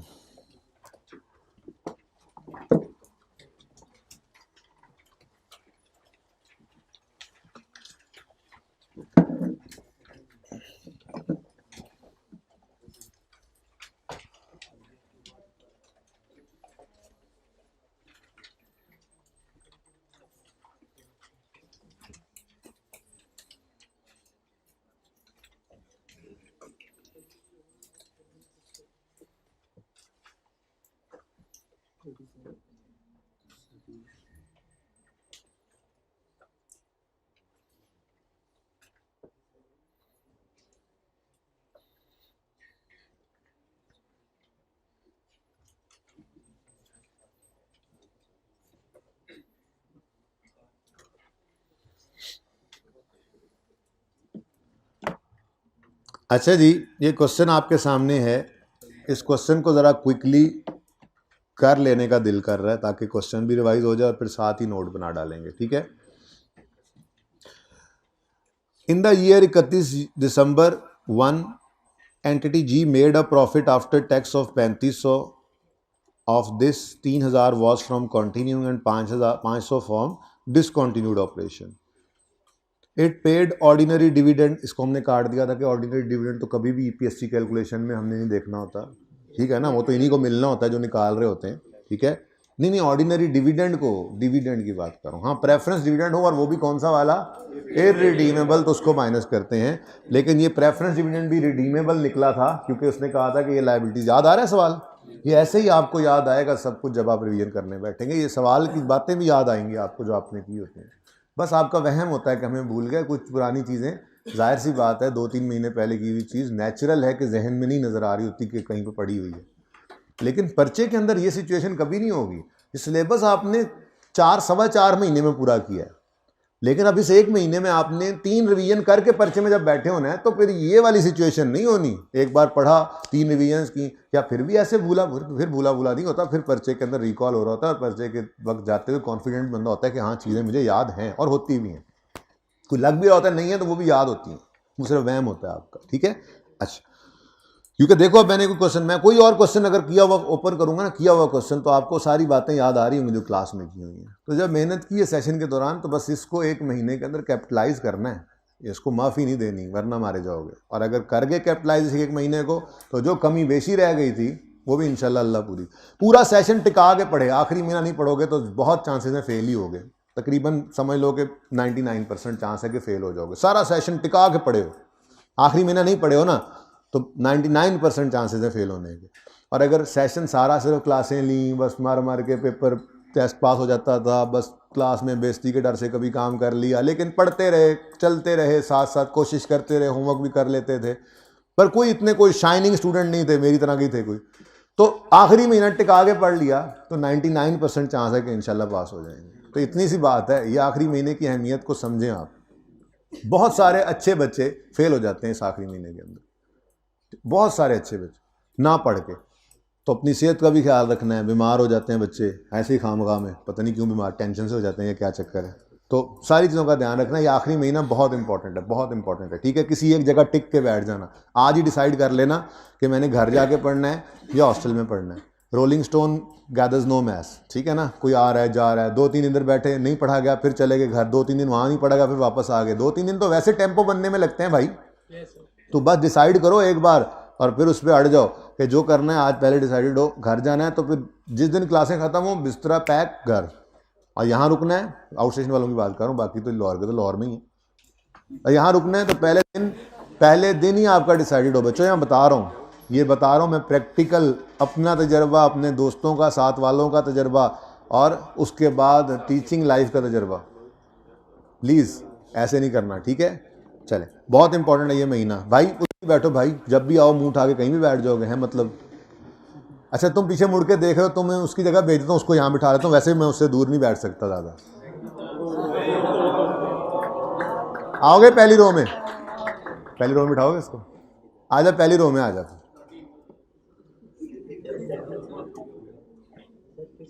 ये सब के लिए ही एक जैसी मेरी फीलिंग्स हैं, कोई किसी एक के लिए नहीं। डिस्क्रिमिनेशन नहीं है। कुछ लोगों को साइड पे कहते कितनी सुकून से क्लास चल रही, मतलब आज मेरे दिमाग पे कोई बोझ नहीं पड़ रहा। अभी भी वो हिट लिस्ट पे हैं, आज मैंने मना किया हुआ है, कोई फजूल हाँ ना भी नहीं करनी। कुछ लोगों ने, तुम भी उनमें हो, ठीक है ना, तो हाँ ना भी नहीं कर रहे हैं और हम बड़े सुकून से पढ़ रहे हैं। चलें जी, अच्छा जी, तो फिर ज़रा ये अगर ओपन हो जाए तो अच्छा है, अगर ये ओपन हो जाए सवाल का सलूशन तो अच्छा है। नीचे सर पड़ा हुआ है, चलो रहने दो, अच्छा रहने दो आप रजिस्टर ना, और ना खोलो ना, मुसीबत में जल्दी करते हैं दोबारा। देखें जी, सबसे पहले तो मैंने आपसे रिक्वायरमेंट ये की है कि इसके मैंने कहा भी था रेलेवेंट एक्सट्रैक्ट्स बनाने हैं और रिलेटेड नोट्स। बनाया भी था इसका? नहीं बनाया था, नहीं बनाया था, होमवर्क दिया था। शुक्र है, अल्लाह करे सवाल यही वाला हो। Yes, working number 1। वैसे ये बाद में करते हैं, मेन सफ़े के ऊपर वर्किंग नहीं शुरू कर देनी। अब ये सारी चीज़ें समझा करो, ये हर टॉपिक के साथ साथ ना टिप्स भी जा रही हैं। आप कहते हो जी भाईजान जाग जाओ, भाईजान जगा दो यार, मतलब कोई इसको यार गुंजाइश नहीं रहेगी हूं पे, मतलब आखिरी क्लास है, ठीक है। अब थोड़ा एसी और तेज़ कराएं जी। ये पानी पिलाएं भाई को, पानी पिलाएं, वापस खा देना सारे ना, पीने लग जाना, मेरा मुखा ही ना देना, पानी पियो। आज लग रहा है कि जोहर के बाद हम दोबारा मिलेंगे और रात तक फ्री हो जाएंगे, लेकिन लग रहा है, पर ये तुम लोगों, कुछ लोगों, तुम्हारे समय चुप रहने के ऊपर डिपेंड करता है, चुप करके बैठो। अच्छा बच्चों, मैं ये अर्ज कर रहा था कि आपने सबसे पहली बात रिक्वायरमेंट पढ़नी है, ठीक है, और एक पास पेपर पुरानी वीडियो भी ढूंढ ली है मैंने, वो भी आपको मैं बता दूंगा जिसको ज़रूरत पड़े। अच्छा चलें, मैसेज आते रहते हैं, साकिब वर्किंग कर रहे होते हैं पीछे, आपको पता है जी। पहला सफ़ा रिक्वायरमेंट क्या है, इनकम स्टेटमेंट और रिलेटेड नोट्स बनाने हैं, तो पहला सफ़ा खाली छोड़ो, उसके लिए दूसरे सफ़े पे वर्किंग की हेडिंग दो, वर्किंग 1, वर्किंग 2, वर्किंग 3, वहाँ पे चलेंगे, ठीक है। पिया भाई पानी, चलो अभी भी ना, अगर जाग आए तो फिर खड़े रहना। अच्छा, अब ये होगा हमारा पेज 2, बस ये क्या, लेकिन मसला क्या है, मसला ये है, अच्छा ये इसको अवॉइड भी कर सकते हैं सिंपल सवाल के अंदर, वो देख लेते हैं अभी कैसे, क्योंकि आपको पता है कि हम ईपीएस का फॉर्मूला ही तो लिखते हैं, अर्निंग्स पर शेयर निकालने के लिए अर्निंग्स और weighted average number of shares देते हैं 3.1 नोट में, 31.1, जो भी आप नंबर लगाया हुआ आपने वही लगा लेंगे, ठीक है, तो ज़रा नंबर याद रह जाता है। तो मैं अब, सवाल का नाम क्या है, मैं अब नोट बनाना, एंटिटी जी, एंटिटी जी, एंटिटी जी, तुमने क्यों बोला एंटिटी जी, तुम चुप करके बैठो। अच्छा जी जी जी जी, नहीं भाई बोले इतनी देर से सुकून में था सारा माहौल, तुमने इत्याश पैदा कर दिया। स्टेटमेंट ऑफ कंप्रीहेंसिव इनकम के एक्सट्रैक्ट्स बनाएंगे और फॉर द ईयर एंडेड भी लिखना होता है। एक ही साल है, सुभान अल्लाह, फॉर द ईयर एंडेड, यहाँ ही बनाने लग गया, चलो उठा के फिर यहाँ से नोट को ले जाएंगे, ठीक है ना, कंपैरिजन में ज़रा नोट बनाने हैं ना वहाँ पे, for the year ended 31 December X1, year 1, low given क्या है जी, हमें सिर्फ और सिर्फ प्रॉफिट गिवन है जी 31 दिसंबर, कोई ज़रूरत नहीं है कॉन्टिन्यूइंग डिसकॉन्टिन्यूइंग अलग शो करने की, बस प्रॉफिट शो कर दो, ठीक है। प्रॉफिट कितना जी,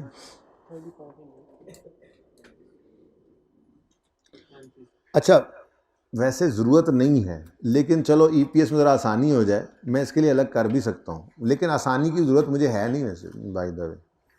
पहले इस तरह से करके देखते हैं, अगर आपको कंफर्टेबल ना हुए तो फिर मैं कॉन्टिन्यूइंग डिसकॉन्टिन्यूइंग को अलग भी कर दूंगा, ओके जी। प्रॉफिट 31 दिसंबर X1 का कितना है बोलो, X1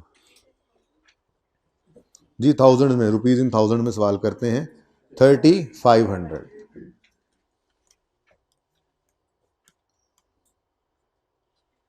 ठीक है जी। अच्छा उसके बाद यहाँ पे मैंने डबल अंडरलाइन कर दी, अगर आपको बात समझ में ना आई तो फिर मैं प्रॉफिट को तोड़ के लिख दूंगा, कॉन्टिन्यूइंग का 3000, डिसकॉन्टिन्यूइंग का 500, ठीक है।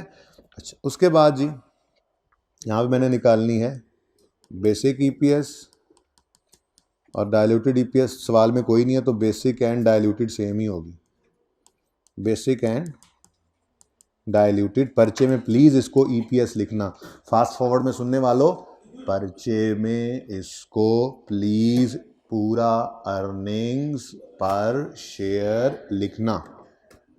अच्छा जी, तो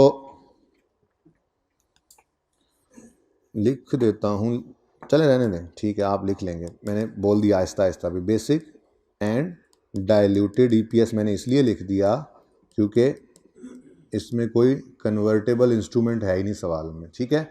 अच्छा अब ये फिगर निकालनी है, ये निकली हुई है वैसे तो, कॉन्टिन्यूइंग की 3 है, डिसकॉन्टिन्यूइंग की 0.5 है, तो टोटल कितनी बनेगी, तो ये 3.5 टोटल होती है, ठीक है। तो यहाँ पे मैंने शो किया 3.5। अच्छा अब इसका एक हल होता है, वो हल ये होता है, चाहो तो फेस पे, चाहो तो नोट्स में जाकर इस 3.5 का ब्रेकअप शो कर दो, ये आपकी मर्जी होती है, मैं फेस पे शो करना सिखा देता हूँ आपको, ठीक है जी। लो एक डिब्बा बनाया, डिब्बे में केक डाल देते हैं जी, basic and diluted EPS continuing 3.0 थी और डिसकॉन्टिन्यूइंग बस इतनी सी रिक्वायरमेंट थी, आपको याद है डिस्क्लोजर्स पढ़ाए थे तो उसमें पढ़ाया था कि डिसकॉन्टिन्यूइंग और कॉन्टिन्यूइंग की अलग अलग शो करनी होती है, चाहो तो फेस पे अलग अलग शो कर दो, नहीं तो एक मिनट, ये भी साथ ओपन करके देख ही लें फिर। अब ज़रा बताओ डिस्क्लोजर किस सफ़े पे लिखे हैं। किताब तो आप लोगों के पास है ही, चलो रहन दो, तुम लोगों ने विशाल लगा देना। ये देखो मैंने ढूंढ लिया है। चल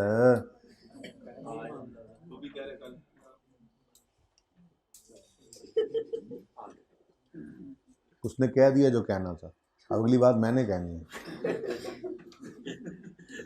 अच्छा जी,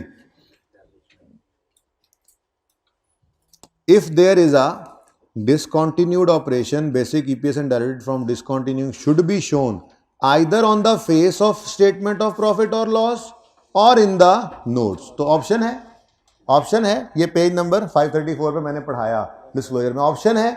तो मैंने कौन सा ऑप्शन चूज कर लिया है? फेस पे। इजी हो जाता है बंदा जरा, ठीक है। चलो बस इतनी सी ज़रूरत थी, ठीक है। अब चलते हैं, अब जाकर हम इसका नोट में, वैसे मैं अगर लास्ट टाइम की बात करूं, मैं लास्ट टाइम थोड़ा सा चेंज कर रहा हूं इसको बाय द वे।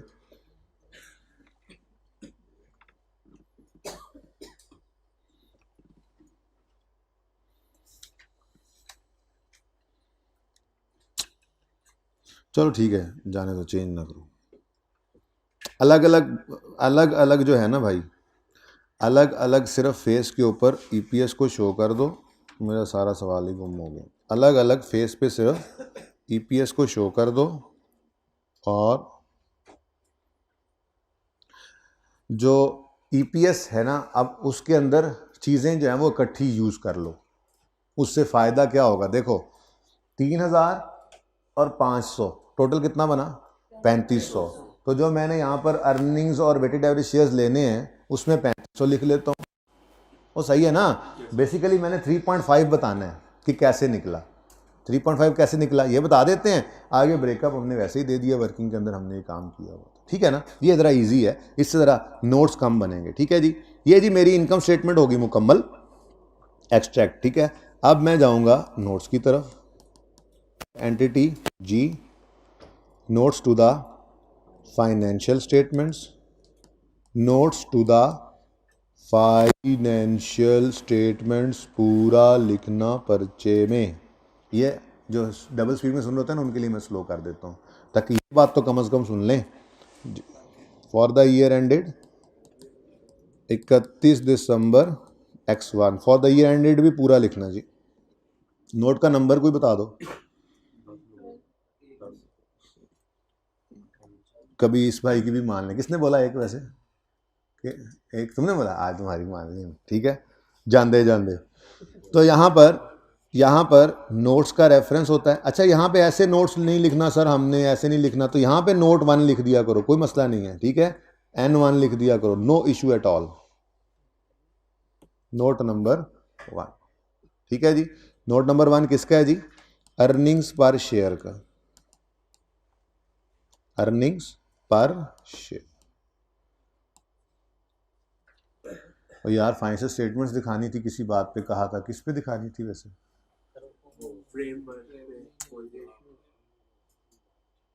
जाओ यार, तुम लोग याद ही नहीं कराते। इतनी कोई मतलब अहम तो नहीं, मतलब बड़ी मज़े की बात, अच्छी बात थी। अच्छा जी, अर्निंग्स पर शेयर में मैं पहले निकाल रहा हूँ 1.1 में बेसिक अर्निंग पर शेयर, ठीक है जी।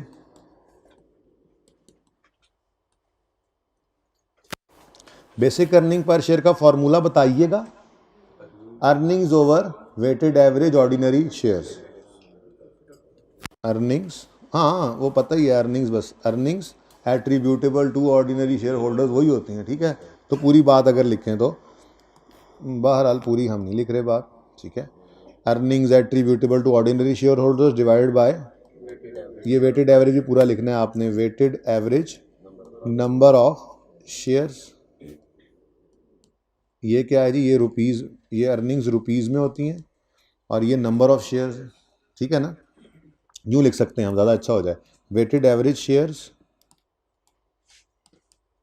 और ये नंबर्स में, ओके। ये ज़्यादा अच्छा लग रहा है ऐसे, क्या ख्याल है जी? बोलें अर्निंग्स, बोलें अर्निंग्स। अर्निंग्स 3000 और 500 कितनी? 3500।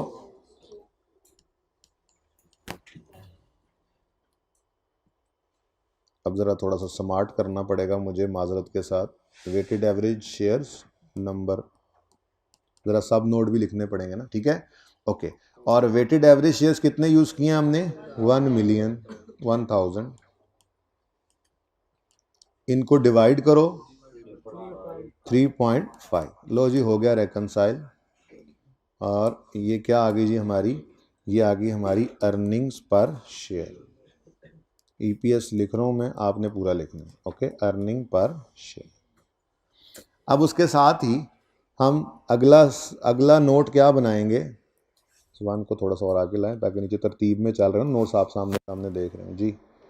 नोट कौन सा बनेगा जी? कल वाली बात याद करके बता दें। अगला नोट क्या बनेगा? नहीं है इररिडीमेबल प्रेफरेंस डिविडेंड नहीं है, मैंने माना इररिडीमेबल का प्रेफरेंस डिविडेंड नहीं है, लेकिन वर्किंग बना लो ना, पर्चे में ना हो तो मत लिखना, लिख दो तो हर्ज भी कोई नहीं है। रेकन्सिलिएशन ऑफ व्हाट जी? रेकन्सिलिएशन ऑफ, ये ना इसको ये कर लेते हैं, नोट को ना ऐसे गोल दायरा लगाते हैं प्यारा सा, ठीक है, ओके। तो 1.2 में हमने रेकन्सिलिएशन बनानी है, जो कि आज तो कोई ज़रूरत नहीं है लेकिन पढ़ सकती है।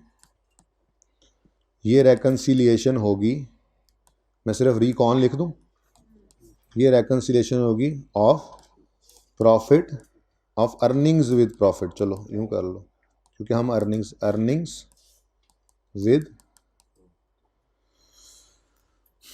यार थोड़ा सा आगे ले ही जाते हैं फिर, अब इतनी लड़ाई जब चल ही रही है तो क्या ख्याल है?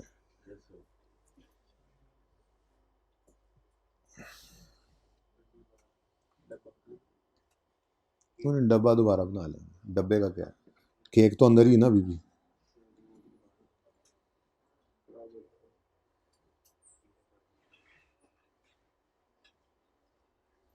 अब मेरे ख्याल में तो काफ़ी होगी जगह,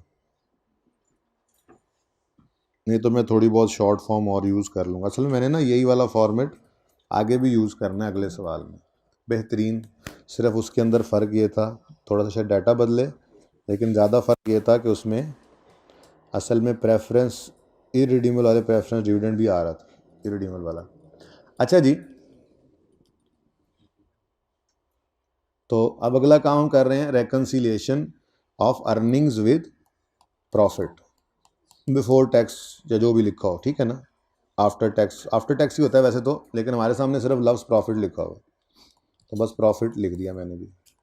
अगर सवाल में पीबीटी हो तो पीबीटी लिख लेना आप, ओके। अच्छा, अब इसमें हम लिया करते हैं जी जो अर्निंग्स, बल्कि यह जो प्रॉफिट, अच्छा तरतीब भी वही रख लें ज़रा, इससे याद रह जाएगा। अब देखो काफ़ी सारे नोट बनाने हैं, एक जैसे बनाने हैं तो एक जैसे बनेंगे, ज़रा इजी रह जाएगा। Earnings, reconciliation of profit with earnings, और हम इसमें, ताकि हमें ये याद रहे ना कि हमने इसमें पहले प्रॉफिट को रखना होता है और फिर जो कोई इररिडीमेबल का प्रेफरेंस डिविडेंड माइनस हो, माइनस करके फिर अर्निंग्स निकालनी होती हैं, ताकि ये एक जैसे ही बने सारे के सारे, ठीक है। तो बताएं जी, प्रॉफिट कितना है जी सवाल में गिवन? 3500, और प्रेफरेंस लेस करेंगे irredeemable preference dividend of irredeemable. जी बच्चों, कोई नहीं है? अच्छा, तो हमारे पास आ गई अर्निंग्स,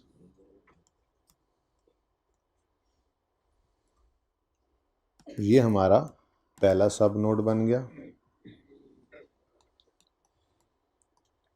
एक और चीज़ भी आपको दिखाई थी, अल्लाह आपको जज़ाए खैर दे, अगर आपको याद हुआ तो क्या ही बात है। वो चीज़ क्या थी? डायल्यूटेड ईपीएस, डायल्यूटेड ईपीएस नहीं है, मतलब डायल्यूजन नहीं हो रही है, तो जो बेसिक है वही डायल्यूटेड है। उसके लिए एक जुमला लिखा था नेस्ले वालों ने, याद है? नेस्ले यहाँ पे नहीं, नेस्ले यहाँ पे पड़ा है, नोट नंबर पता नहीं कौन सा था, चलो यहाँ से देख लेते हैं। ये रही हमारी ईपीएस, ठीक है जी, बेसिक एंड डाइल्यूटेड, ये तो हमने भी लिख लिया है, पहले ही लिख लिया है ना, क्योंकि नज़र नहीं आया, बेसिक एंड डाइल्यूटेड ईपीएस। उसके बाद नोट 33 में गए हम,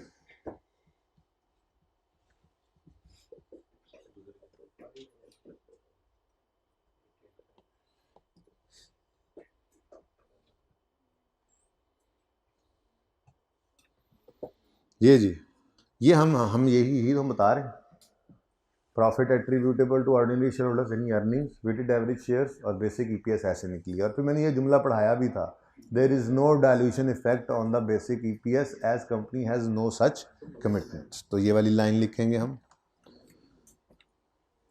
किथे गया भाई सवाल, there is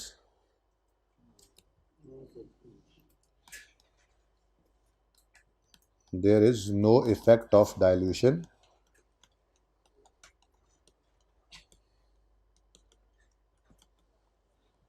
on basic EPS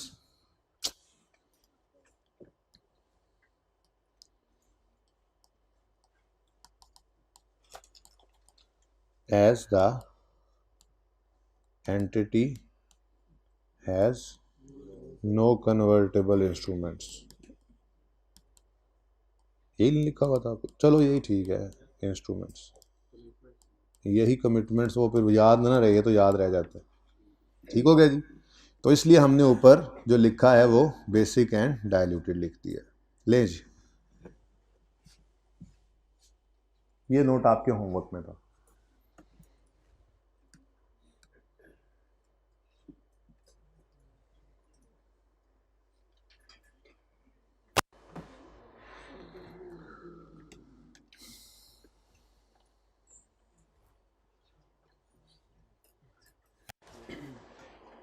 ठीक है,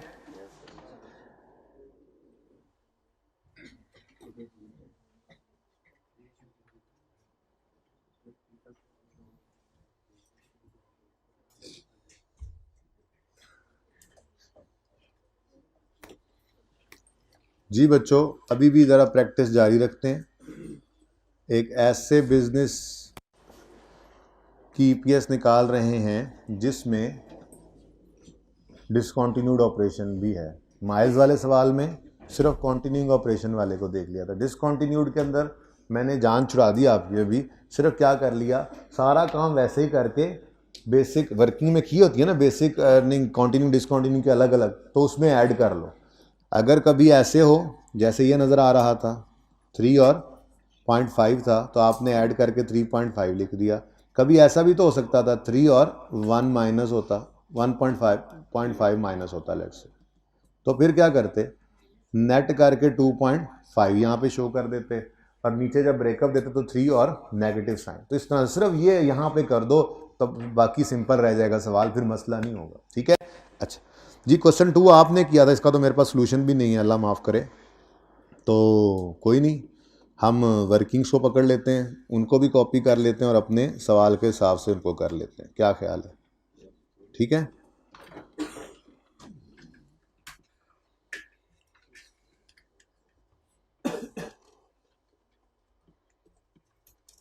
कहाँ ले जाऊँ, यहाँ रख लो। वर्किंग्स तो फिगर ही चाहिए ना बस एक बार। जी, सवाल क्या था आपके होमवर्क में? 38, ये क्वेश्चन नंबर 37 है, करवा दिया था वो भी मैंने, तो यहाँ पे नहीं लिखा हुआ मैंने कहीं, शायद आगे पीछे कहीं लिखा हुआ, मैं ले गया हूँ वहीं सज्जे खब्बे नहीं है। चलें ठीक है, छोड़ें, अब हो जाता है 1 मिनट में। जी बच्चों, entity G made a profit same है, फ्रॉम कौन, ये भी सेम है, ओहो लॉस हो जाता काश। इसको सवाल को बदल लें, बदल के घर कर लें। अच्छा, it paid ordinary dividend of 150 and preference dividend of 65। सबसे पहले तो ऑर्डिनरी डिविडेंड को काटा वाटा कर दो। उस वक्त हम सीधी लाइन लगाया करते थे, फिर हमने स्नेक हमारे पास आया था कैश फ्लो के टॉपिक में, ऐसे ही है या आइए सेट में आ गया था, कैश फ्लो में आया था। चलें जी, it paid preference dividend of 65, ordinary तो गया, अब प्रेफरेंस सिर्फ तब आएगा जब इरिडीमेबल होगा। पिछले सवाल में उसने लिख दिया था कि classified preference shares are classified as liabilities, तो हमने कहा था इसको भी इग्नोर कर दो। लेकिन यहाँ पे क्या कह रहा है आज वो, the preference shares were correctly classified as equity. इसका मतलब ये प्रेफरेंस डिविडेंड तो रेलेवेंट है। जा रहे हो, नहीं आओगे क्या? बड़ी अहम क्लासें हैं। अच्छा जी, तो जी जल्दी से देखें। प्रेफरेंस डिविडेंड 65 का, प्रेफरेंस डिविडेंड 65 का सवाल में आए, और यहाँ पे आके हमने देखा इस वर्किंग में ये तो 3000 ही है, ये भी 3500 ही है, लेकिन 3000 में से हमें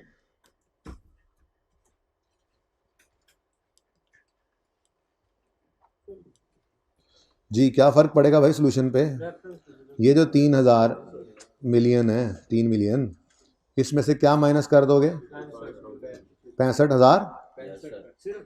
तो ऊपर भी मैंने 1000 लिख पूरी फिगर लिखी है ना यार अब वर्किंग में। जी अच्छा, ऊपर वाला 3 मिलियन मिटाऊं, फिर उसको करूं, फिर नीचे वाला 1 मिलियन मिटाऊं, उससे बेहतर है मैं इसको 65 लिख लूं, 65,000 पूरा। जी बताओ आंसर। 2.94 पर शेयर, ठीक हो गया जी। जबकि इसके बारे में हमने कहा था इसमें से डिविडेंड, ये वाला डिविडेंड माइनस नहीं करना, ठीक हो गया। अच्छा, उसके बाद जी यहाँ पर आए, बाकी सब तो सेम था, लेकिन ये 2.9 हो गया। 2.9 कर दूं बस, अगर ये 4 भी उड़ा दें तो ओके, राउंड कर दिया ओके। और 0.5 वैसे का वैसे ही है, तो ये टोटल कितना बन गया? 3.4। अब अर्निंग्स में आए और वेटेड एवरेज शेयर्स में आए तो ये 3.5 आ रहा था। मसला क्या आया कि जी प्रॉफिट में से हमने, अब यहाँ थोड़ा सा देखना पड़ेगा वर्किंग करके, प्रॉफिट में से हमने प्रेफरेंस डिविडेंड माइनस किया जी 65 का, तो कितनी अर्निंग्स आई हैं? बोलो बोलो। 3435। ये 3435 को इधर लाते हैं। अब ये मसला करेगा थोड़ा सा, लेकिन कोई नहीं। 3435 को इधर लाते हैं, डिवाइड करते हैं जब 1000 से, तो क्या आंसर आता है? राउंड हो रहा है तकरीबन, लेकिन आपको एक मसला आ रहा है। वो मसला ये आ रहा है कि हमने यहाँ पर इस प्रेफरेंस डिविडेंड को सिर्फ इस ईपीएस के निकालने में इस्तेमाल किया है, ठीक है ना। तो इसके लिए अब छोटी सी वर्किंग का रेफरेंस ही देना हमारी मजबूरी है, ठीक है, वरना काम वहाँ पर बढ़ जाएगा ज़रा ज़्यादा। अगर आप करना चाहो इस सूरत के अंदर कि जी हमने इसमें प्रेफरेंस डिविडेंड को चूँकि माइनस किया है, तो फिर अर्निंग्स को आपने कॉन्टिन्यूइंग और डिसकॉन्टिन्यूइंग को अलग अलग आपको दिखाना पड़ेगा। ये फिर आपकी मजबूरी बन रही है, ठीक है। तो या तो छोटी सी वर्किंग शो कर देना पर्चे में। ये बात समझो प्रॉब्लम क्या आई है, प्रॉब्लम क्या आ रही है? दोनों मैच करके ज़रा बताओ इसका आंसर। 3435 को बताओ डिवाइड करके। 4 और ऊपर वाला कितना था? 2.94 ही था। सुभान अल्लाह, बेहतरीन, 4 ही करो। अच्छा जी 3.4, वर्किंग को छोड़ो फिलहाल, चलने दो आगे। 3.4 कैसे निकला जी? ऐसे निकला। ये कैसे निकला? ये जी ऐसे, ये जी ऐसे निकला। और there is no difference, dilution यही होगी क्योंकि कोई आपके पास है नहीं कन्वर्टेबल इंस्ट्रूमेंट, ठीक है जी। तो अगर डिसकॉन्टिन्यूड आ जाए तो आपने क्या करना है, आपने सिर्फ जो वर्किंग में रेशोज़ अलग अलग निकाली हैं, पॉजिटिव हैं चाहे नेगेटिव हैं, उन रेशोज़ को आपने सिर्फ यहाँ पे तोड़ के दिखा देना है, बाकी वर्किंग वैसे ही चला लेना, इजी रहेगा। लेकिन ये सारी बातें मैं बार बार आपको कह रहा हूँ कि टेस्ट हों, ये करीन अज़कियास लग रहा है। आप कहोगे टाइम ज़ाया कर रहा हूँ, टाइम बिल्कुल नहीं ज़ाया कर रहा बेटा, बस एहतियात के दर्जे में रहते हुए ये करवा ज़रूर रहा हूँ, ठीक है, करवाता तो मैं रहूँगा ये। और चूँकि सिलेबस के अंदर मौजूद है ये कॉन्सेप्ट, इसलिए टेस्ट तो हो सकता है, अभी तक हुआ नहीं है, तो जैसी जो ऐसी चीज़ें होती हैं उनके तो चांसेस और ज़्यादा बढ़ जाते हैं नॉर्मली, ठीक है। चलो लें जी, ये 2 क्वेश्चंस हो गए। बेसिकली हमने अब 3 क्वेश्चंस कर लिए हैं जिनमें हमने, कर लो बात तुम दोनों, जिसमें हमने नोट बनाए हैं, और अभी हम डायल्यूटेड ईपीएस इन सवालों के अंदर नहीं ला रहे थे। अब इसको भी उधर ही ले जाते हैं, वर्किंग्स की मुझे ज़रूरत नहीं है फ़िलहाल, तो मैं इन फॉर्मेट्स के ऊपर ही ज़रा ज़्यादा फोकस कर रहा हूँ आज।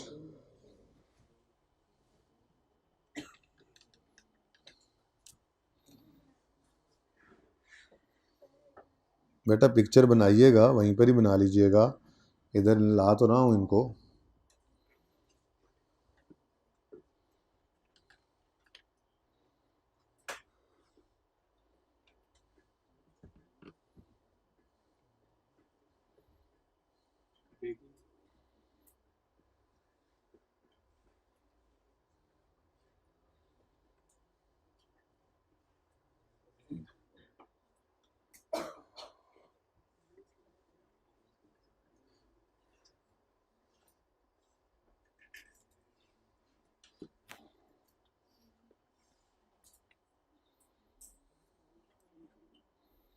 जी बच्चों, अब ये सिर्फ बेसिक ईपीएस है। मैक्सिमम क्या हो सकता था इसमें, डिसकंटिन्यूड ऑपरेशंस आ सकते थे। तो बेसिक ईपीएस हो, डाइल्यूटेड ना हो अगर, तो सिर्फ एक ही सब नोट बनता है, मतलब अर्निंग्स पर शेयर कैसे निकली और उसका एक सब नोट रेकन्सिलिएशन क्या है अर्निंग्स की और प्रॉफिट की। जब ये डिफरेंट होता है तो बना दे, ना हो तब भी बना दे, कोई इतना मसला नहीं होता। इसके अंदर आए, इसके अंदर सेम सारा कुछ चला, बस डिसकंटिन्यूड आ रहा था। तो मैंने कहा इसको छुपा कर देखो, उस सवाल में और इस सवाल में कोई फ़र्क है। 3.5 ईपीएस यहाँ पे कैसे निकली, 3.1 आज 1. ठीक है, और रेकन्सिलिएशन क्या है, यहाँ कुछ नहीं था तो मैंने लिख दिया। हाँ, एक लाइन और यहाँ पे हमने ऐड की हुई है, जो लाइन हमें यहाँ पे भी ऐड कर लेनी चाहिए, ताकि आपको ये ना हो कि शायद पहले सवाल के अंदर इसकी कोई ज़रूरत नहीं थी। इसकी बिल्कुल ज़रूरत थी, बिल्कुल सेम सब कुछ चल रहा है। तो there is no effect of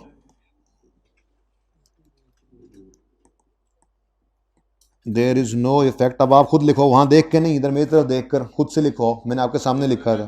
there is no effect of dilution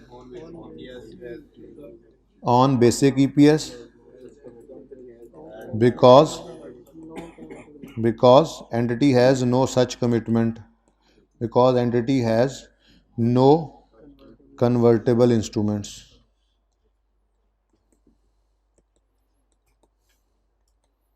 ठीक है जी, और अगर हों तो फिर ये नहीं लिखना, फिर उसके लिए आपने 2 नोट्स और बनाने। अब मैं उसी तरफ जा रहा हूँ।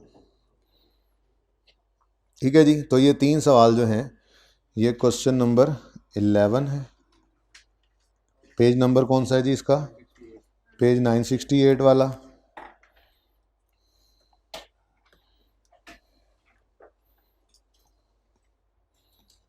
पेज 968, ये क्वेश्चन 37 है। इसका पेज कौन सा था भला, 5, और ये 520। ठीक है जी, चलिए अब बेसिक ईपीएस तो बस यही है, इसके नोट्स समेत सारा कुछ कैलकुलेशन हमने सीख रखी है। हाँ, बाकी सारा नॉलेज आपको है।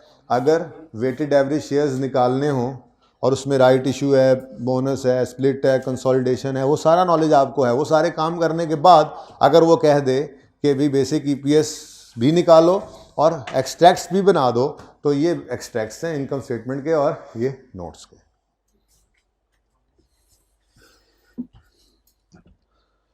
अब हम मूव करने लगे हैं जी डाइल्यूटेड की तरफ। जी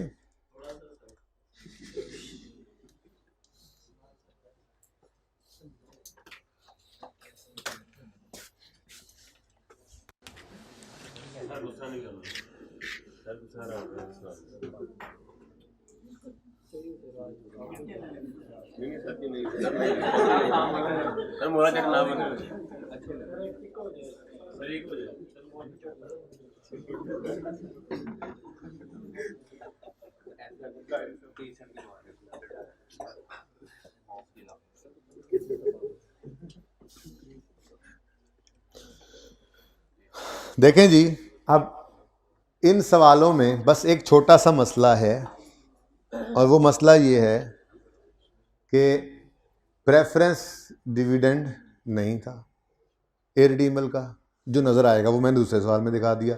दूसरा मसला ये है कि अलग अलग सवाल है ना, चूँकि तो इसलिए इनमें न्यूमरेटर और डिनोमिनेटर सिर्फ एक ही था, मल्टीपल नहीं थे।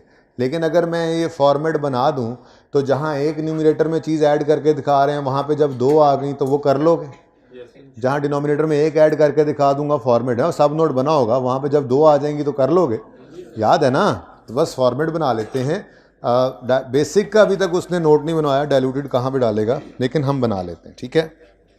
तो क्वेश्चन नंबर 8 हमारे सामने सॉल्व है। ये हमारी वर्किंग्स हैं, बल्कि क्वेश्चन 8 का सलूशन भी अब हमारा सारा ही वर्किंग बन गया। मैंने कहा जी अज्यूम करो रिक्वायरमेंट थी इसकी इनकम स्टेटमेंट और बैलेंस शीट के एक्सट्रैक्ट्स बनाने हैं। क्वेश्चन नंबर 8 ये हमारे सामने है पेज 967 पे। 8A हमने बनाया था ये, 8B हमने बनाया था यहाँ कहीं पे करके ये, और 8C बनाया था ये। तो ये सारे सवाल भी लिखे हुए हैं आपके पास, ये सारे सॉल्यूशंस भी मौजूद हैं। फिलहाल मैं उस तरफ बिल्कुल भी नहीं जाऊंगा, बस अब इसके डिस्क्लोजर्स की तरफ जा रहे हैं, ठीक है ना। चल, तो क्वेश्चन नंबर 8 में पीबीटी गिवन था, फिर टैक्स माइनस करके पैट दिखाएंगे, फिर आगे नोट बनाना शुरू कर देंगे। करें शुरू। नाम पता नहीं क्या है कंपनी, कोई नाम नहीं है, बेनाम।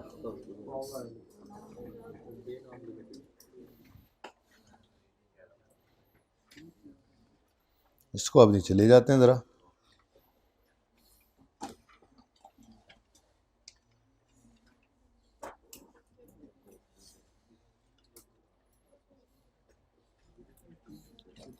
यहाँ ये कुछ यहाँ से कुछ निकल कर इधर गया था, ये ज़रा तीर को साथ मिला दें, बाद में मिलना ही नहीं है। ओए होए, इधर से यूँ जाएंगे, किधर किधर किधर, अच्छा ये इधर आया पड़ा है। Okay okay,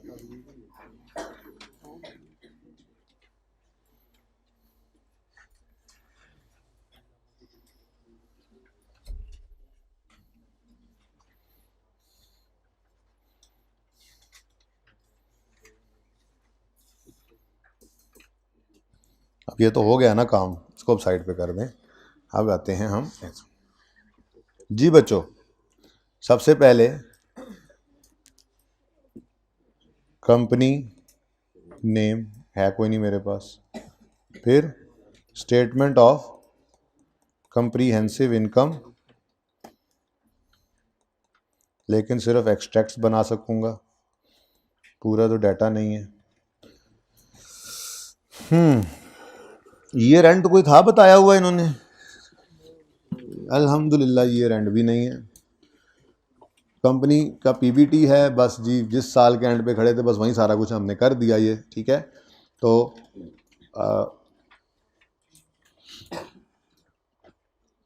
profit before tax सवाल में गिवन है, प्रॉफिट बिफोर टैक्स 800,000। अब ये असल में फ़ायदा ये हुआ, बाकियों में पैट मैंने सेम रखा था, पैट 100, शुक्र है बाकियों में पैट सेम है, ज़्यादा कॉपी हो जाएगा, ठीक है। चलें जी, 8 लाख पीबीटी है और 30% टैक्स रेट है, तो कितना टैक्स बनेगा। हाँ टैक्स भी प्रेजेंट करना पड़ेगा भाई। पैट कितना है जी, 800, 800 कर दूं जी। उसके बाद लेस करते होते हैं हम टैक्स एक्सपेंस, तो टैक्स एक्सपेंस कितना है जी, 240, और पैट आ गया जिसको हमने यूज भी किया था। अच्छा, अब उसके बाद अगली चीज है जी ईपीएस प्रेजेंट करना, तो बेसिक ईपीएस आज और है और डाइल्यूटेड ईपीएस और है।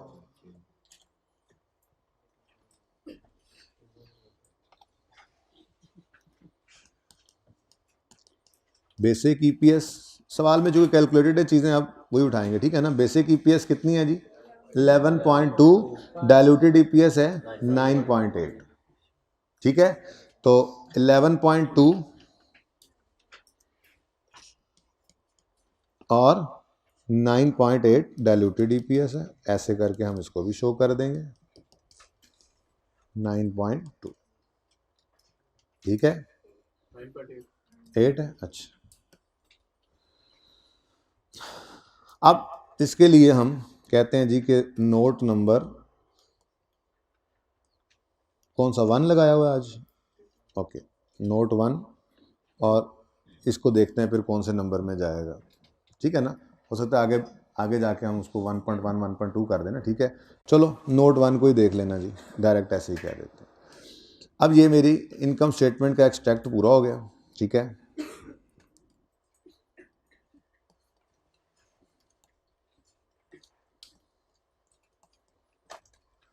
अब मैं नोट्स की तरफ चलता हूँ। तो कंपनी नेम नोट्स, अब ईयर एंड कोई नहीं है क्योंकि सवाल में मुझे गिवन नहीं था, तो इसलिए मैं नहीं लिख रहा, ठीक है ना। Notes to the financial statements for the year होते हैं 12 नोट्स, ये आपको पता है, जिसमें नोट नंबर 1 आज क्या आ रहा है, अर्निंग्स पर शेयर। आगे मैं हो सकता है नोट नंबर चेंज कर दूं, उसकी वजह है आगे इसको 1.1 बेसिक कर लेते हैं ना, हाँ ठीक है, एंड पे लिख लेते हैं जी। तो 1.1 में बेसिक, ये गोल गोल नहीं कर रहा है इसको, अच्छा 1.1, वाह जी वाह, सुभान अल्लाह। बेसिक, दूर की बात नहीं है, इधर देखो अभी लिख कर आए हैं, earnings per share basic EPS, basic earning per share, तो 3.1 ये बनाया था, ऐसे ही है ना, बेसिक, ये यहाँ पे ऐसे जगह बेसिक और फिर आगे डाइल्यूटेड कर लेंगे, तो बेसिक 1.1 मैंने कर दिया, ठीक है ना, कोई ऐसी बात नहीं कर रहा हूँ मैं। तो basic 1.1, basic earnings per share निकालनी है तो अर्निंग्स लेते होते हैं और वेटेड एवरेज शेयर्स, ठीक है जी। कितनी अर्निंग्स ली थी ये सवाल से, अब देखें, बाकी सारे काम तो हुए पड़े हैं। कितनी अर्निंग्स, 5,000। इसमें से एक अगले वाला बनवाऊंगा, उसके बाद फिर अगले दो आप स्पून से बना लेंगे, क्योंकि सेम है ना, दो काफ़ी होते हैं जी। बेसिक अर्निंग्स पर शेयर, क्या अर्निंग्स कितनी यूज़ की हैं जी, 5,60,000। यहाँ पे आके हमने लिखा 5,60,000, 560 लिखेंगे, 560, ठीक है जी। उसके बाद weighted average number of shares कितने यूज़ किए हैं जी, 50,000, ये बेसिक वाली बात चल रही है अभी, ठीक है ना जी। तो 50,000 शेयर्स यानी 50 शेयर्स। अब 560 को 50 से डिवाइड करो, ज़रा आंसर बताओ, यही वहाँ पर भी यही निकला, तो ज़ाहिर है यहाँ पर भी यही आना है, 11.2। अब यूज़र को पता लग गया कि 11.2 कैसे आया है, यहाँ पे जाके हमने उन्हें कहा कि जी 1.1 देखना है आपने, बेसिक ईपीएस देखनी है ना, तो नोट नंबर 1.1 देखें हमारा, ठीक है। यार आपको फिर नाराज़गी होगी यार, गोल गोल ऐसे अच्छे अच्छे दायरे बनाओ, बच्चों ने तस्वीरें बनानी है, क्या याद करेंगे फिर। अच्छा, उसके बाद अगली बात, अभी इसी के अंदर चलने दो, हमें एक सब नोट इसका भी चाहिए होता है, वो सब नोट मैं बता दूं कि कैसे बनेगा, पता तो होना चाहिए, ठीक है। वो सब नोट 1.2 के अंदर जो रेकन्सिलिएशन हम बनाते हैं, reconciliation of PB of PAT with earnings, ठीक है ना जी। ये रेकन्सिलिएशन हमारी बनती होती है, जिसमें हम पकड़ा करते हैं पैट को, जो कि हमारा इस वक्त है 560, उसके बाद कोई चीज़ लेस नहीं हो रही, चलो मैं लिख देता हूँ प्रेफरेंस डिविडेंड, ताकि अब ये बात बस आज हो जाए बस फाइनल, अब इससे ज़्यादा अब क्या करना है इसके अंदर। प्रेफरेंस डिविडेंड इररिडीमेबल वाला, लेकिन वो है नहीं, और जो पैट था वही अर्निंग्स है, ठीक हो गया जी। अब अगली बात, वेटेड एवरेज शेयर्स, बस कोई ऐसा मसला है नहीं उसके अंदर वेटेड एवरेज शेयर्स बताने के अंदर, लेकिन वेटेड एवरेज शेयर्स अगर हम रीस्टेट करते होते हैं ना, वो राइट और बोनस से, उसके बारे में भी तरीका बताया हुआ था लिखने का, हम इसे नीचे लिख देते थे शेयर्स के अंदर ही जाकर, मैंने वो भी दिखाया था आपको फाइनेंशियल स्टेटमेंट्स में। बहरहाल जब टॉपिक चल रहा होता है तब तो बहुत कुछ चल रहा होता है बंदे के दिमाग में। तो उसके बाद जी अब 1.3 में जाकर मुझे मिलेगा, अरे क्यों नाराज़ हो गया यार, ये फिर देखो ना कितना अच्छा ऊपर पड़ा हुआ है, और ये ऐसे 1.3 में जाके भाई आप देखो डाइल्यूटेड ईपीएस हमने कैसे निकाली। तो 1.3 ये हमने बनाया, और यहाँ पे हमने लिखा डाइल्यूटेड ईपीएस, भी आगे लिख सकते हो, मैं टाइम बचा रहा हूँ, डाइल्यूटेड सिर्फ लिख देता हूँ, डाइल्यूटेड ईपीएस। डाइल्यूटेड ईपीएस के अंदर जो अर्निंग्स इस्तेमाल की हैं वो वर्किंग से देखकर टोटल बतानी है, ठीक है, टोटल बतानी है। तो अर्निंग्स कितनी इस्तेमाल की हैं, 1,05,000, और शेयर्स कितने इस्तेमाल किए हैं, 75,000, ऐसे ही है ना।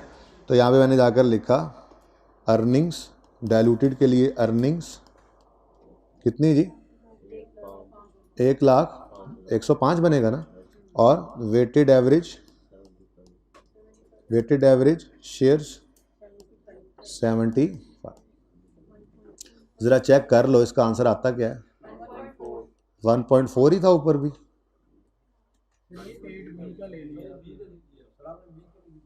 अच्छा सॉरी सॉरी सॉरी सॉरी जी, 560 जमा 126 डिवाइड बाय 70। 560 जमा 126 कितना होता है? 686। और नीचे कितना है जी? 70। बोलो बताओ फिर ईपीएस कितनी आ रही? 9.8। देखें तो यही है। शुक्र है यूज़र को पता लगता जा रहा है। ठीक है, अब यूज़र की तस्वीर कैसे बनेगी, मुझे तो ये परेशानी हो रही है। तो मैं ज़रा यूज़र की तस्वीर को ज़रा इधर आगे ले आऊँ और ज़रा थोड़ा सा इसको ऊपर ले आऊँ। समझ रहे हो ना, तरतीब में ही चलते जाते हैं, लेकिन मैं ज़रा इसको उठाकर इधर ला रहा हूँ माजरत के साथ, ताकि आप लोगों की तस्वीर के अंदर कुछ चीज़ नज़र तो आए। इससे ज़्यादा अब तस्वीर वो नीचे इधर जा रहा था, ऐसे ऐसे तस्वीर, अब ऐसे तस्वीर में क्या नज़र आना था किसी को? ठीक है ना, तो ये कॉन्टीन्यूटी चल रही है नोट्स के अंदर। मैं ज़रा उठा के इसको इधर ले आया। ओके, और सही है। अच्छा, अगली बात,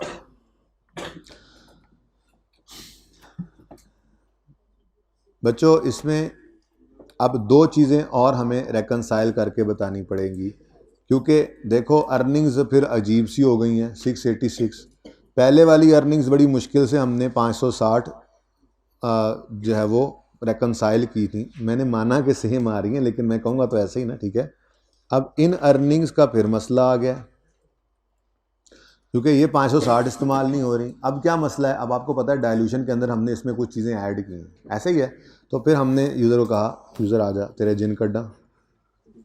ठीक है, यहाँ पे मैंने लिखा 1.4 और एक और रेकन्सिलिएशन बनाई। इस रेकन्सिलिएशन का नाम होगा reconciliation of basic and diluted EPS earnings. EPS नहीं, reconciliation of basic and diluted earnings. ठीक है बच्चों, अब बेसिक एंड डायल्यूटेड अर्निंग्स की रेकन्सिलिएशन बनानी है, तो हमने यहाँ पर सबसे पहले लिखनी है बेसिक अर्निंग्स। बिल्कुल वैसे ही बेटा जैसे आपने वो वर्किंग नहीं तरतीब से बनाई थी। ये सवाल में जो अभी नीचे लेकर गया, क्यों लेकर गया, यही तो दिखाना था आपको। क्या करते थे आप? तरतीब से चलते थे, याद हो तो। ये ओहो, वो कहाँ है? बेसिक डायल्यूटेड ईपीएस वाला सवाल नहीं किया हुआ हमने यहाँ पे? चलो वो किताब पे नहीं किया हुआ, कोई बात नहीं, याद तो है आपको कि हम क्या करते थे, सबसे पहले बेसिक ईपीएस निकाल ली। उसके बाद फिर हम कहते थे चलो जी अब रैंकिंग करते हैं। रैंकिंग करने के बाद फिर जो रैंक निकलते थे उसके हिसाब से चलते थे। Basic EPS plus number 1, earnings आ गई, फिर शेयर्स भी आ गए, फिर डायल्यूटेड ईपीएस निकाली, फिर आगे हमने स्टेप रैंकिंग 2 वाले को ऐड किया, न्यूमरेटर में न्यूमरेटर, डिनोमिनेटर में डिनोमिनेटर। तो ये वही बस दिखाना है कि बेसिक अर्निंग प्लस क्या क्या चीज़ होकर डायल्यूटेड अर्निंग्स बनी है। तो हमारे इस सवाल में तो सिर्फ एक ही चीज़ ऐड हुई थी। वो एक ही चीज़ क्या है पता नहीं, ये क्या था वैसे सवाल के अंदर? ये 126 जो था ये क्या था, किस चीज़ का? हाँ जी, लिखेंगे हम डिबेंचर, कन्वर्टेबल डिबेंचर का इंटरेस्ट है, इंटरेस्ट सेविंग। ठीक है, और इसी तरह से डिनोमिनेटर में हमने क्या ऐड किया? 20,000। ये 20,000 क्या है? अगर ये डिबेंचर्स कन्वर्ट होके शेयर्स बन गए। तो ये दोनों चीज़ें रेकनसाइल करके बता रहे हैं हम। ठीक है, तो बेसिक अर्निंग्स सवाल ने बताई कितनी है, ये हमारी वर्किंग ने बताई हुई है कितनी है, 560, यहीं से उठाएंगे। इसके अंदर हमने क्या करना है जी, अब ऐड करना है interest saving, interest on dividend, debenture, dividend pay भी होता है वैसे। इंटरेस्ट ऑन डिबेंचर कितना है जी? आपको अगर सर खुद देखें ना जाके, हम क्यों बताएं 126, हम क्यों याद रखें 126? बताएं जी, हो गया रेकनसाइल? होगी कोई तसल्ली अब यूज़र की? अच्छा ये 686 ऐसे बना है, आप तो कह रहे हो यूज़र तो मुसीबत से पै गया, की देखेगा। चलें बहरहाल यूज़र है ना, यूज़र जी। उसके बाद अगला सब नोड बनेगा 1.5, क्योंकि शेयर्स भी गड़बड़ कर गए हैं। पहले शेयर्स नज़र आ रहे हैं हमें 50, लेकिन अब यहाँ पे यूज़ हो रहा है 70। भाई ये 70 कैसे बने? यूज़र पूछ रहे हैं आपसे, आप यूज़र को बता रहे हैं कि जी ये 70 ऐसे बने हैं। हम आपको बताते हैं reconciliation of basic and diluted shares. Oh, जिथे करना सी गोल ते कीता नहीं पाई। डायल्यूटेड शेयर्स जी, तो basic shares use in basic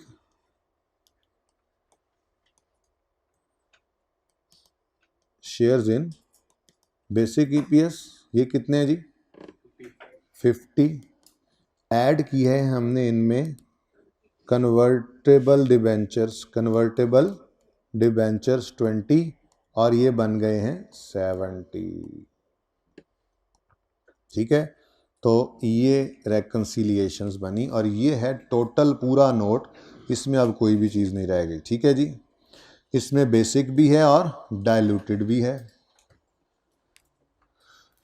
maximum क्या आ सकता है उसकी भी तैयारी कर रखी है हमने। मैक्सिमम ये आ सकता है कि यहाँ पे इरेनियम का प्रेफरेंस डिविडेंड आ जाए। ठीक है, अच्छा अब अगर मल्टीपल चीज़ें आ जाएं, अगर ठहर थोड़ी तस्वीर और बड़ी कर देता हूँ, गुंजाइश है।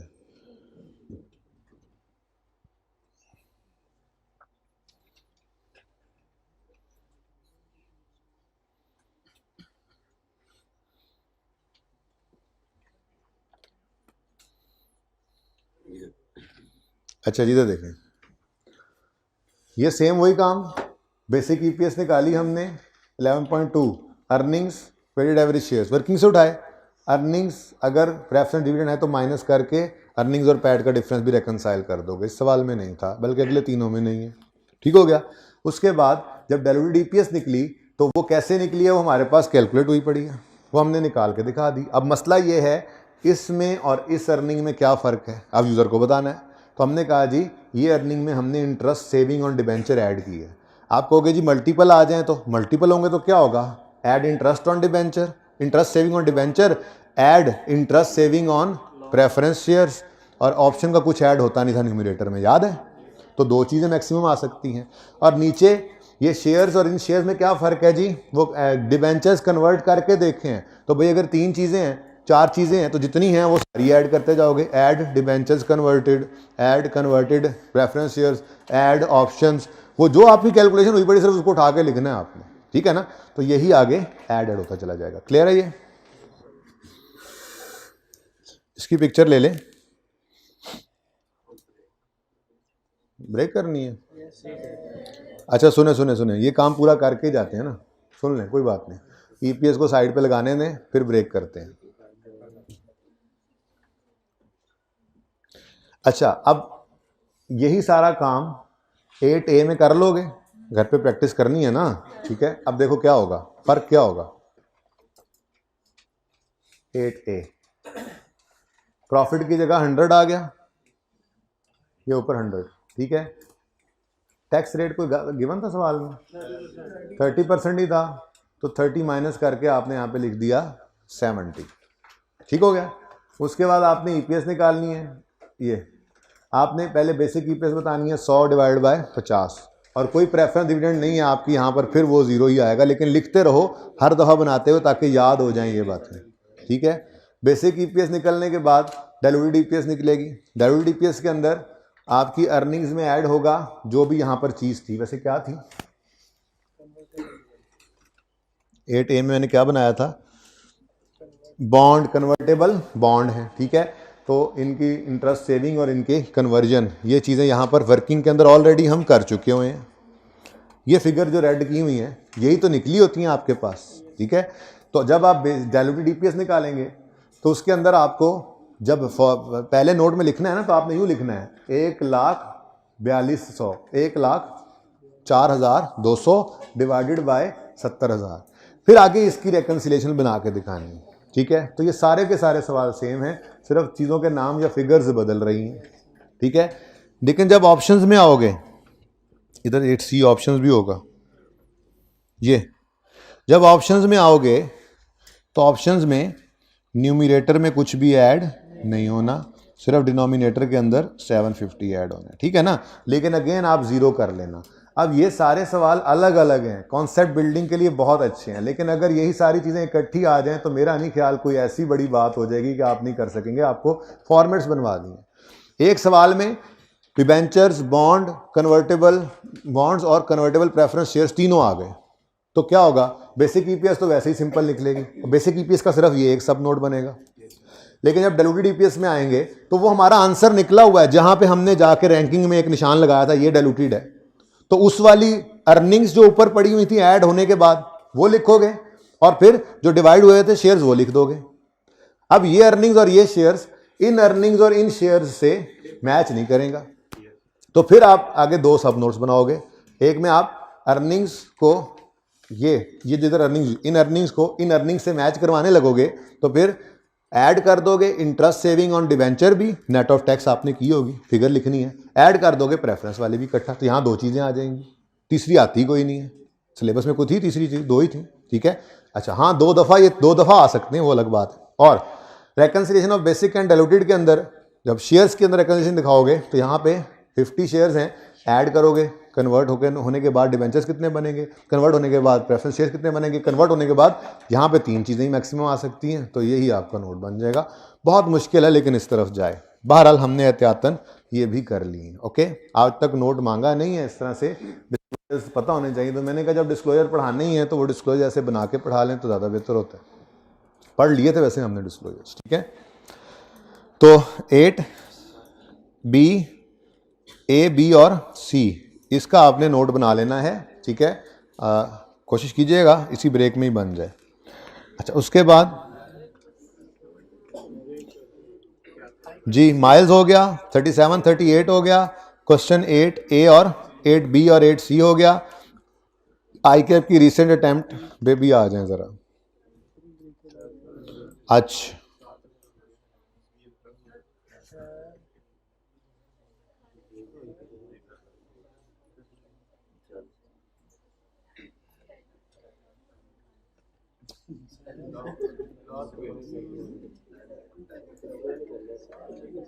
मत छेड़ो, इस वक्त जो फ्लो चल रहा है वो फिर नहीं नसीब होगा, बता रहा हूँ। ये बस तकरीबन 10 से 1 मिनट की डिस्कशन है, उसके बाद छुट्टी कर लेंगे, बल्ला ब्रेक कर लेंगे, ठीक है। ओके, सुन लो, कोई बात नहीं बेटा। कितनी देर की रिकॉर्डिंग हो गई?